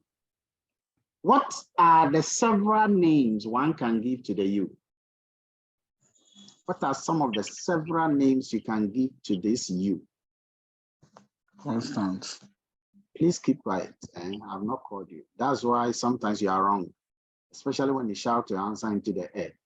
Meanwhile, all the other ones that I asked you that you didn't know, you didn't shout the answer into the air. Yes, Freeman first. So the mu I can be called the error term. The error term, that is one name. Okay, give me another name of this error term. Remember, there are several. If you check some of my past questions, I've asked you to give me 7 names. Okay. So this one, yes, Abbas. Idiosyncratic error. Very good, idiosyncratic error. Give me another name of this error term. Solomon. Residue. Sorry? Residue. The residual. Okay, that's the name, the residual. What is another name of the error term? Efia? Random noise. Sorry? Random noise. Random noise. Excellent. Very good. What is another name of this error term? Kofi? Opele? What one can be? Oh, dampo. Yo. Yeah, Solomon. Slack. No. Slack. Can I No. say slack? No. No, you can't say slack. You can't say slack. What is another name of the error term? It's not extraneous variables. What's another name of the error term? So another name of the error term is a stochastic noise, the disturbance term, random noise, white noise, idiosyncratic error, unsystematic error, unexplained error, unobserved heterogeneity. Unobserved heterogeneity. So you got to know all of these names that you do. You see, the error term is a very powerful term because that is the one that defines the whole story of regression. And you shall see about that pretty soon. Okay. The regression that I drew earlier was a 2-variable case, but this one is a 3-variable. So this is a dependent variable, which is affected by one independent variable here, which is also affected by another independent variable. So you can draw a 3D graph of this regression surface. This is a 3D graph of a regression. Now, at this stage, I want you guys to pay attention and answer me all of these questions, which is made up of 30 marks here. So it's important that you're following through. I'm not recording for a joke. Don't underestimate. Now, this is the dependent variable, which I'm giving you practical examples so that you can know them. This is a dependent variable, wage. And this dependent variable is affected by education, which you all will agree, experience, position, ability. Okay. And of course, there are several other factors that can affect the wage. What you see here is a specified regression model. It's not an estimated regression equation. What is that? There are two differences between the two. I'll come and talk about that pretty soon. But for now, consider that your wage is affected by your educational level, experience, position, ability. The error term, which is the last terminology here, the error term captures other factors that can affect your wage, but were not captured by these 4 variables. For 2 marks, can you mention any relevant other factor that can affect the wage, but have not been included in this list? And therefore it is hidden, is unobserved. It is an error in the error term here. Who can tell me another factor that can affect the wage, but have not been captured there? Of course, the factor must be relevant and very useful. And I'm the only one who will decide that for me. Abraham.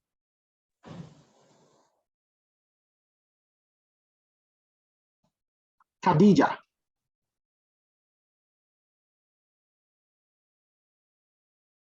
Khadija. The age of the person. The age of the person. Abraham. Okay, good. That is not correct. Let me mute you first. Next person. Khadija, are you there? Let me mute her. Let's go to Dorothy. The location of the workplace. Location, yes. Location can affect the wage. People in London are paid more than people outside of London. So that is good. That is 2 marks for that. Joanna. The type of organization or company you work with. The type, okay. The risk factor that can affect the wage. That is true, correct? Let's go to Solomon. market stability. Market what? Market what? The stability. Sorry. Your line is breaking off. Okay, so line is breaking off. Yes, Isaac Ban.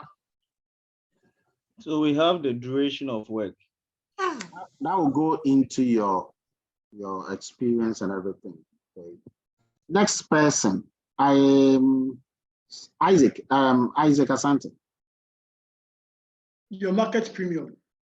Your market premium will go into part of the experience as well as the risk type. Let's go to Adam. Economic conditions. Economic condition will affect everybody. It's not unique. All the people who are getting their age, they will be affected by the economic condition. Yes, Pakasi.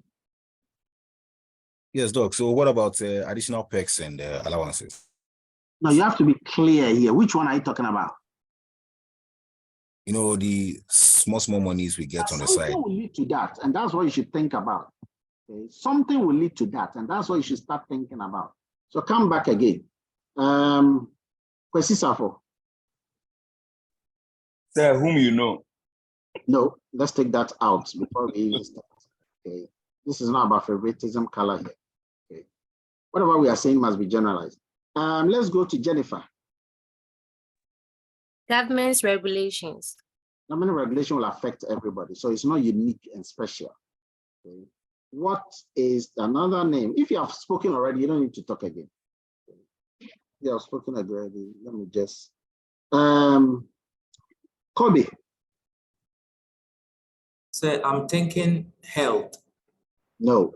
Okay, let's take that out. Valentina.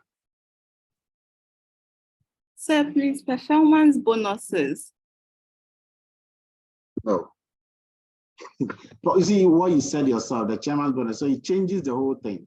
Okay. Sir, please, bonuses or allowance.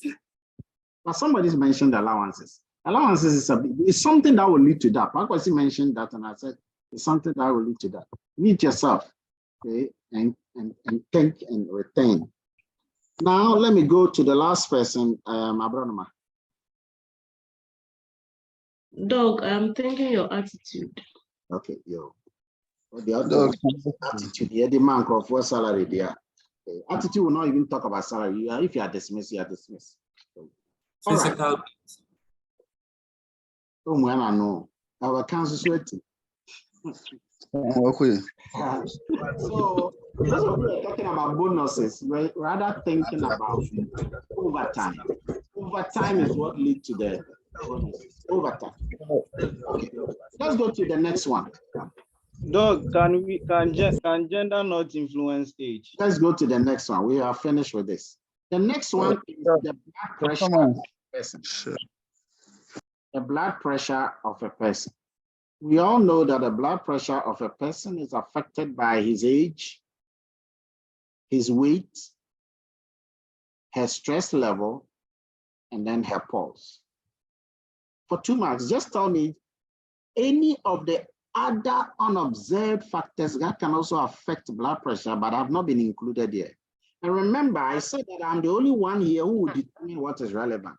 So when you say it and I said you are wrong, don't worry. Hey, you are wrong, you are wrong. Okay. You can debate it out, but you're wrong. Let me start with Gilbert. So I'm thinking lifestyle. Lifestyle is too broad. Let's close you.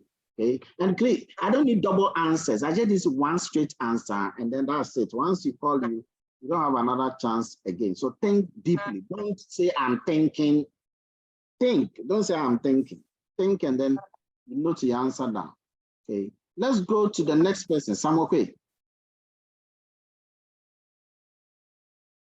What other factor? Yes. The performance. Okay, that's out. Performance, no.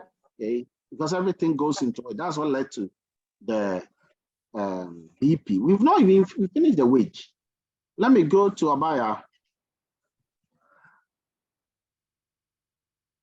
Abaya, So medications can affect the BP. Medication, very good. And let's say everything else that you put into your mouth. Okay, medication, okay, alcohol, smoking, all those things you put into your mouth, okay, they will affect. So that's a very good point. That's 2 marks. Let's go to next person. Judith. There is. So like African, Asian. African, Asian has done what? I know what you're talking about, okay? You're going to medical. That is a research, that has been established already, not is what is causing, not what is causing. That thing is from somewhere, and you have not mentioned that thing. It's not African, Asian thing. It is something that you are here to talk about. Joanna, Yeah, I said race. please, don't give 2 answers. No. Otherwise, I'll leave you and be mentioning all kinds of other answers there. No.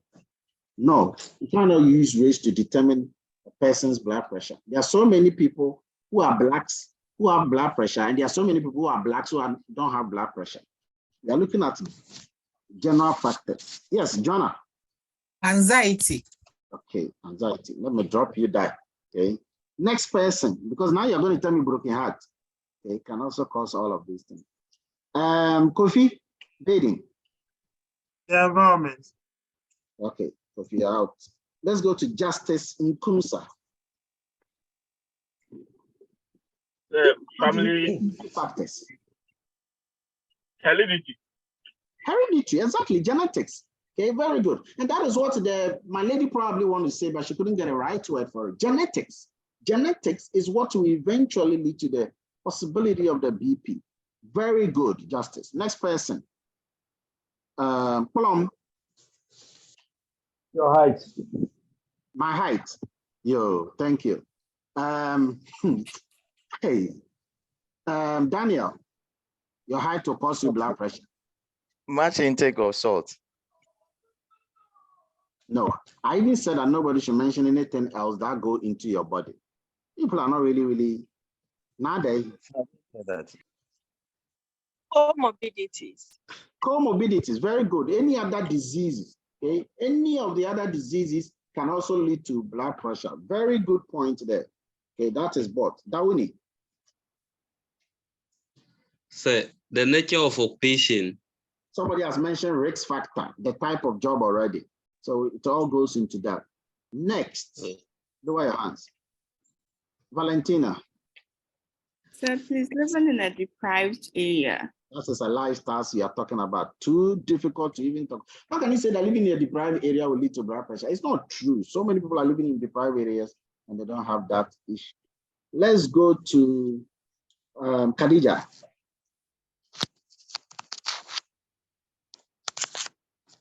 Khadija. Okay. Kobe.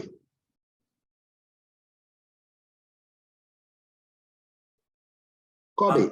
I'm sorry, it's an error. It's a So mistake. lower your hand. When you finish, guys, lower your hands so that you can allow others to talk. Okay, Dorothy.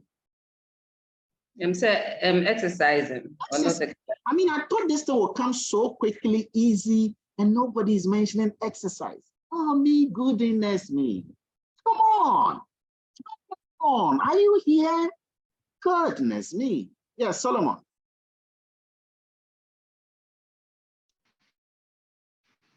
Age.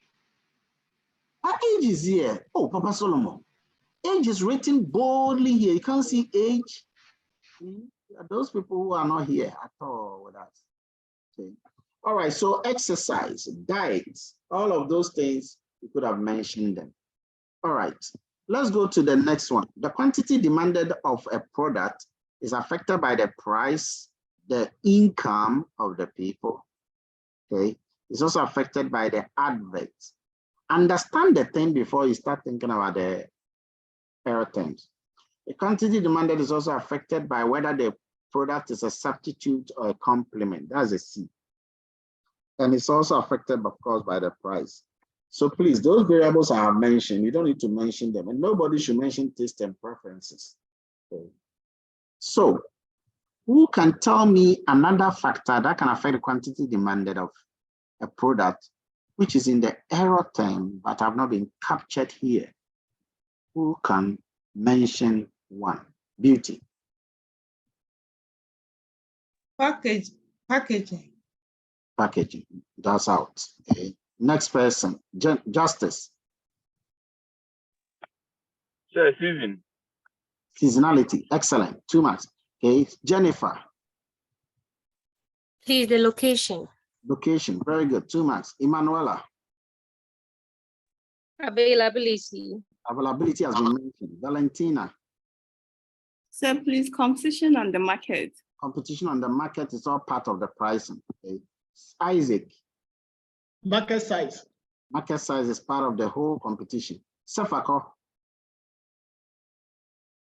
Please, necessity of the good.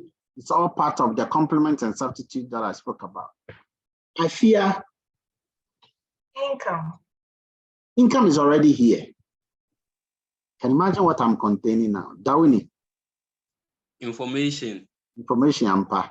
Information. Everything here is information. Okay. So you can think about price expectation, population. Okay. All of this can affect the quantity demanded of a commodity. Wow, this class. Wow. All right. Now let's look at the last thing. The last thing is not about the specified model. It is estimated equation. If you look at the last bullet, it's the same as the first one. They are all wage and wage, but there are two differences between the two equations. The top one is known as the specified regression model. The bottom one is known as the estimated regression equation. There are two main differences between the two. Who can tell me the two differences between the estimated regression equation, the one at the bottom, and then the specified regression model, the one at the top? What are the two main differences? Valentina.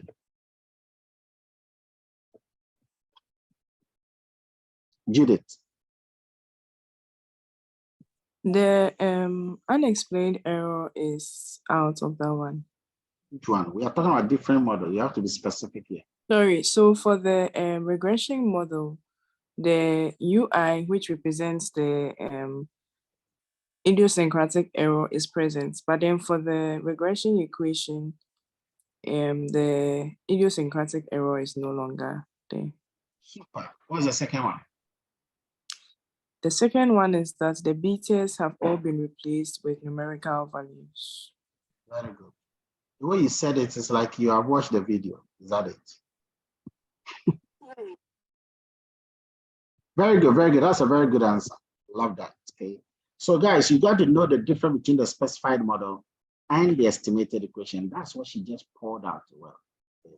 One has the error term, the other does not. One has a numerical coefficient, the other does not. Now, the next time we meet, we are going to look at, no, we have to finish this one. Yeah. So the last thing we're going to talk about today is the properties of the OLS. Okay. Before you can estimate this model, before you can estimate the model at the bottom to get the estimated equation, you have to know the specified model. When you know the specified model, you collect data and then you estimate. The process of converting the beta values to the numbers is an estimation procedure. And one of the estimation procedure is known as the OLS. OLS stands for the ordinary least squares regression. OLS is one of the main approach, the classical approach for determining these numerical values. That's OLS. But before you can do the OLS, you are supposed to have certain things available. And these things are known as assumptions or properties. Assumptions are certain things that must be in place before certain things can work. Write it down. Assumptions are certain things that must be in place for certain things to work. There are 6 main assumptions that I want you to note. Okay? Seven main assumptions I want you to know very well in regression. The first is known as a zero mean assumption. That assumption says that the error term that we all know, the error term must have a zero mean. The expected value of the error term must be zero. Why? Well, let me explain basically what it means practically. If you look at the relationship between a man and a woman, that relationship, let's call it marriage, that is the dependent variable. That dependent variable is affected by several factors. Some of these factors are positive, some are negative, depending on what you look at it. Some are good, some are bad, depending on how you look at it. Some are moral, some are not immoral, some are and so many things. Who can tell me some factors that can affect the marital relationship? Either positively or negatively. Some factors that can affect the marital relationship. Who can give me some? Kobe. Money. Money, very good. What else? Sefako. Communication. Communication, thank you. I don't want people to be mentioning things that are too, uncountable, like faith, integrity, loyalty, those things. They are too abstract. Let's deal with things that are touchable, countable, and those things. What else? Which factors can affect the marital relationship? Valentina. Sir, please, kids. Exactly, children, very good. What else can affect the marital relationship? What else can? Sophia? Nagging. Please, nagging. Well, I want to be that. Nagging. You see, that's why you let's hold on. Jennifer. Domestic abuse. Domestic abuse can affect the marital relationship. Why are you people not mentioning positive things? Yes, what else? The key ones are not coming. The key ones are not coming. Yes. What else can affect the marital relationship? Mark Hansen. Food. What? Food.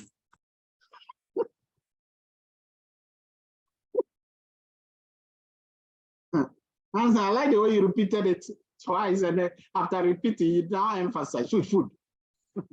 All right. Nyanko Abrodoma.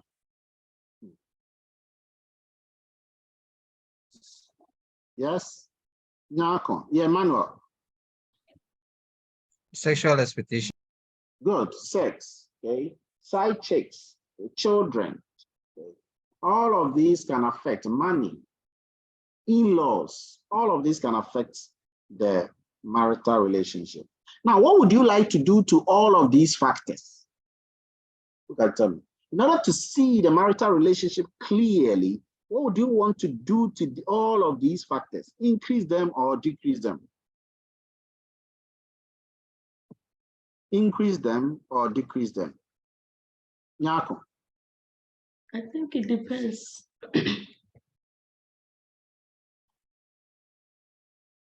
Go ahead. So we would like to, if it deals with children, we would like to seek help. Okay, so you've used the increase or decrease in terms of negativity. Okay. But again, that is not the angle I'm looking at. Yes, Daniel.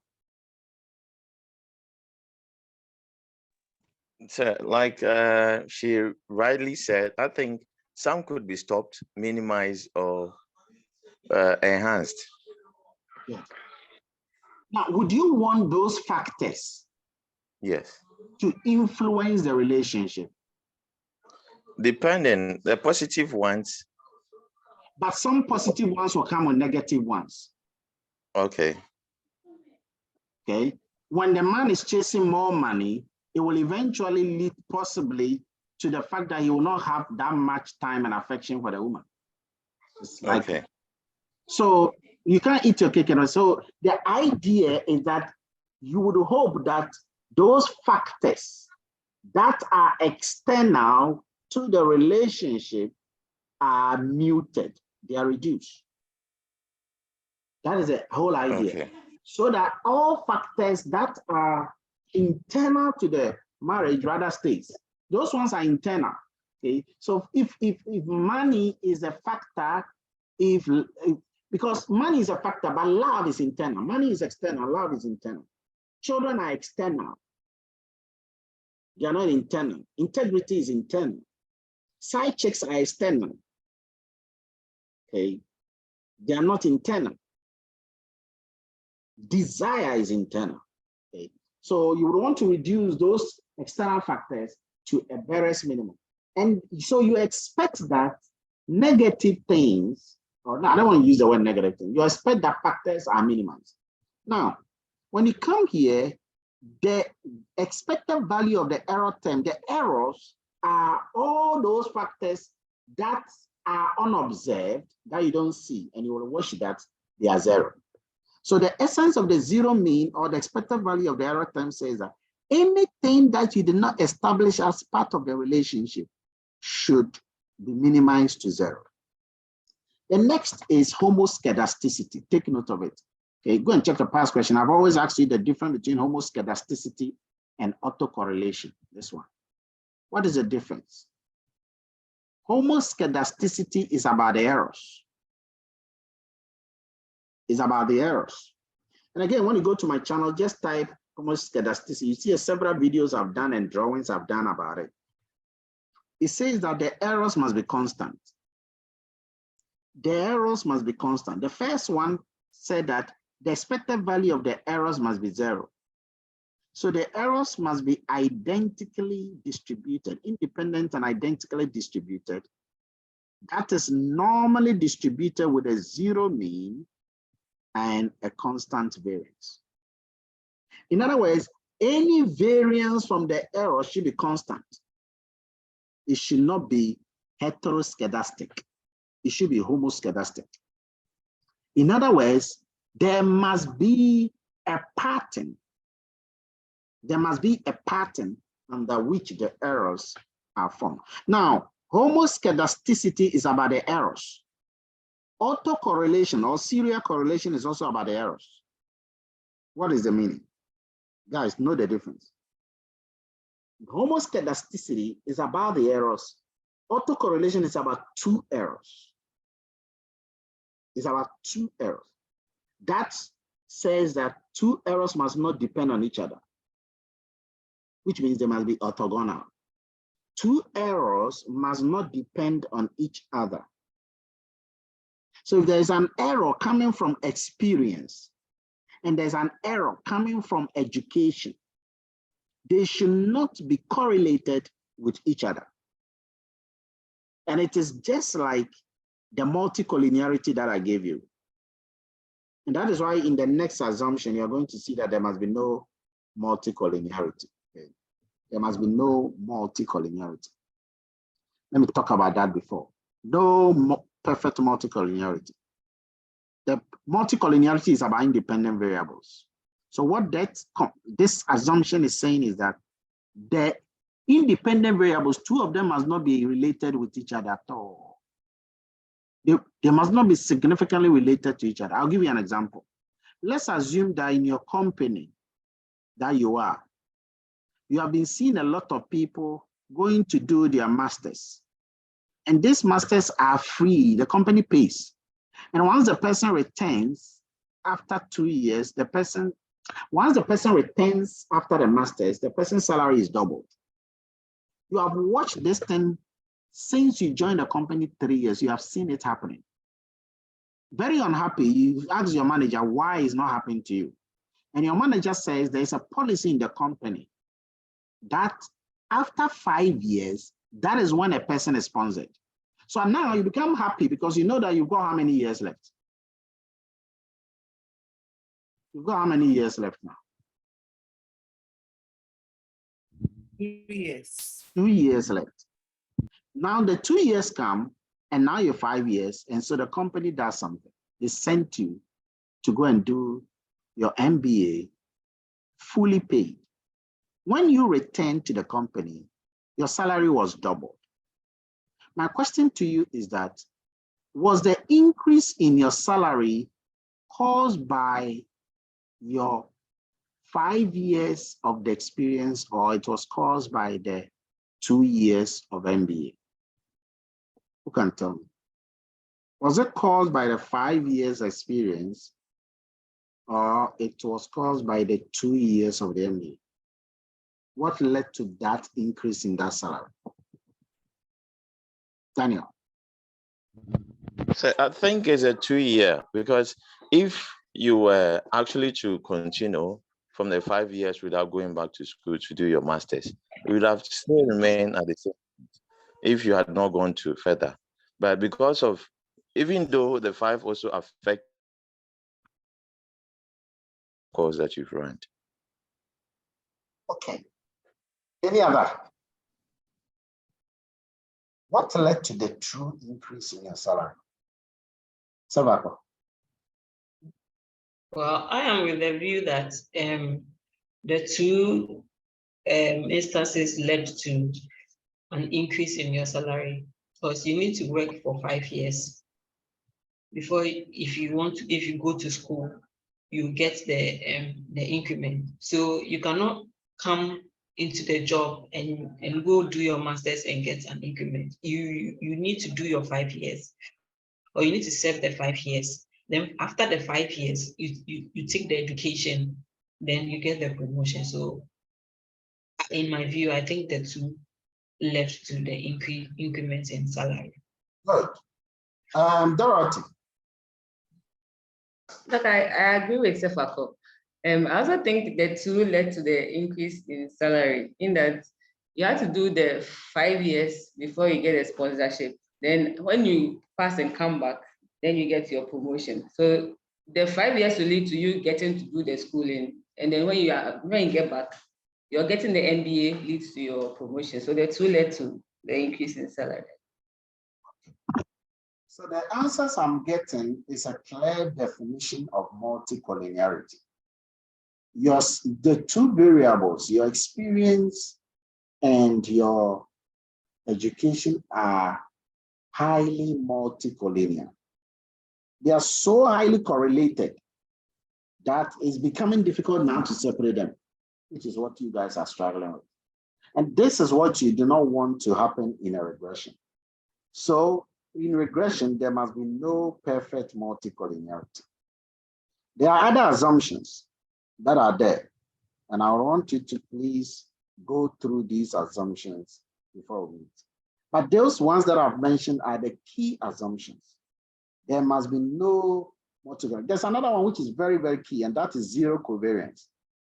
Okay, simply, there must not be any relationship between the independent variable and that error term. Now, ladies and gentlemen, let me ask you, is the error term seen? Is it seen with your eye? The error term, is it seen with your naked eye?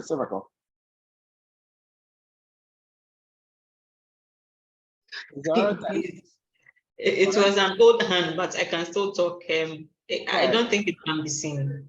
What about the independent variable? Is it seen? Yes, those ones can be seen. Good.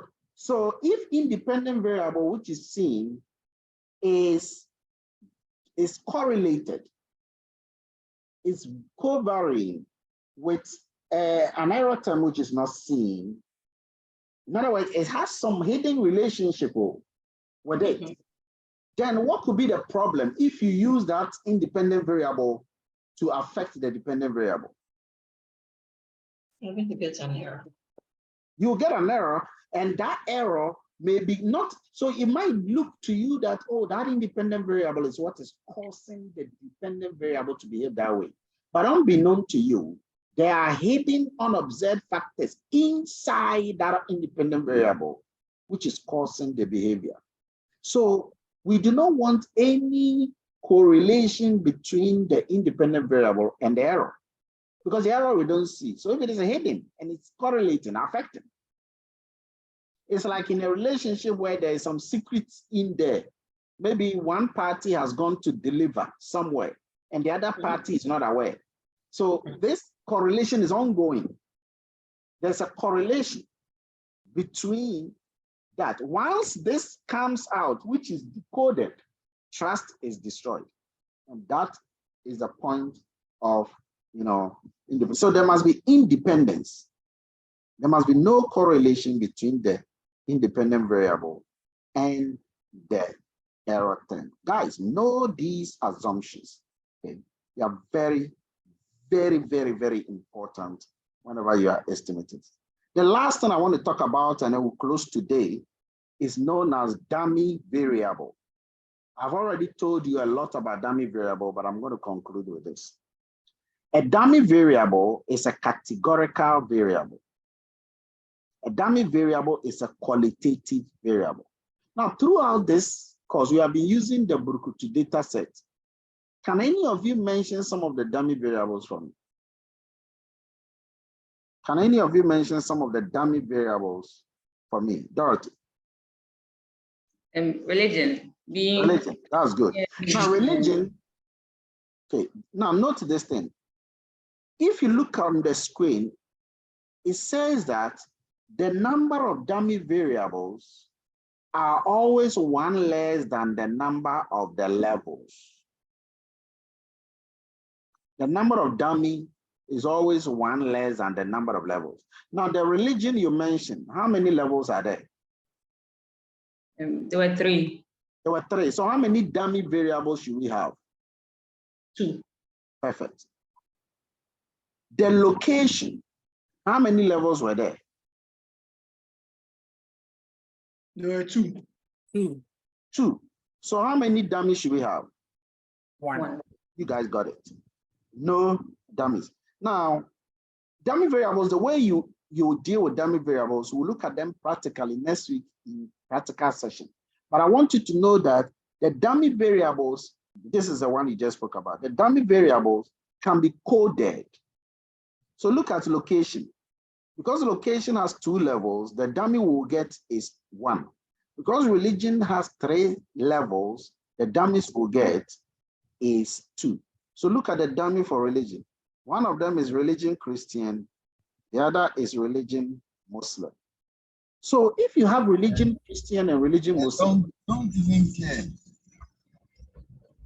If you have religion Christian and religion Muslim, then it means that there is another religion we didn't talk about. Which religion is that?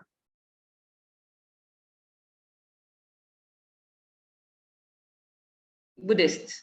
Buddhist. Now note this. The religion we don't talk about is always called the reference category. Whenever I mention Christian, I am always talking about Christian vis-a-vis Buddhist. Take note.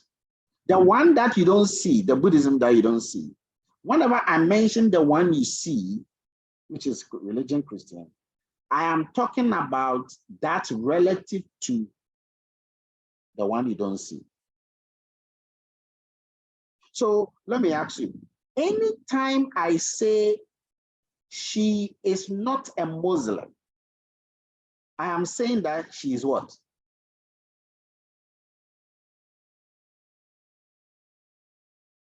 Isaac. Christian. She's a Buddhist. The Buddhist, that's the right answer. Anytime I say she's not a Muslim, she's a Buddhist. Guys, this is very important. This takes about 11 marks, okay? And by the way, for those who might not know, this topic is a compulsory. So don't belittle it. Okay? Just eat it to wait. If you didn't fully prepare, you want to fully prepare next time. Now, when you go to location, if I say that he is not in a rural area, I'm saying that he's in a what area? Urban. Urban. So I want you to understand the reference category as the one that you mentioned the other one in reference to, relative to. And that is very important when it comes to that. So you will learn, and again, I have the videos on that, you will learn how to code all of this in your assignment. Now, next time we meet, we are going to take a practical work on the same Brukutu data and calculate all the things that must be done in the Brukutu data. Ladies and gentlemen, that brings us to the end of the entire. No, I have a question. Yes, go ahead. Please, assuming that the religion were categorized into 4. Good. If they were categorized into 4, then it means that the number of dummies will be what? 3. 3. And what will happen is that the one whose dummy was not created will become the reference category. Very well. Thanks. Okay. And it's important to know how the software automatically chooses the one that is the reference category. Okay. Because there are a bit of questions for you to handle that. So that is how we've got to attack this regression. So please, when you go back and go look through it so that you can be abreast with what we shall do next time.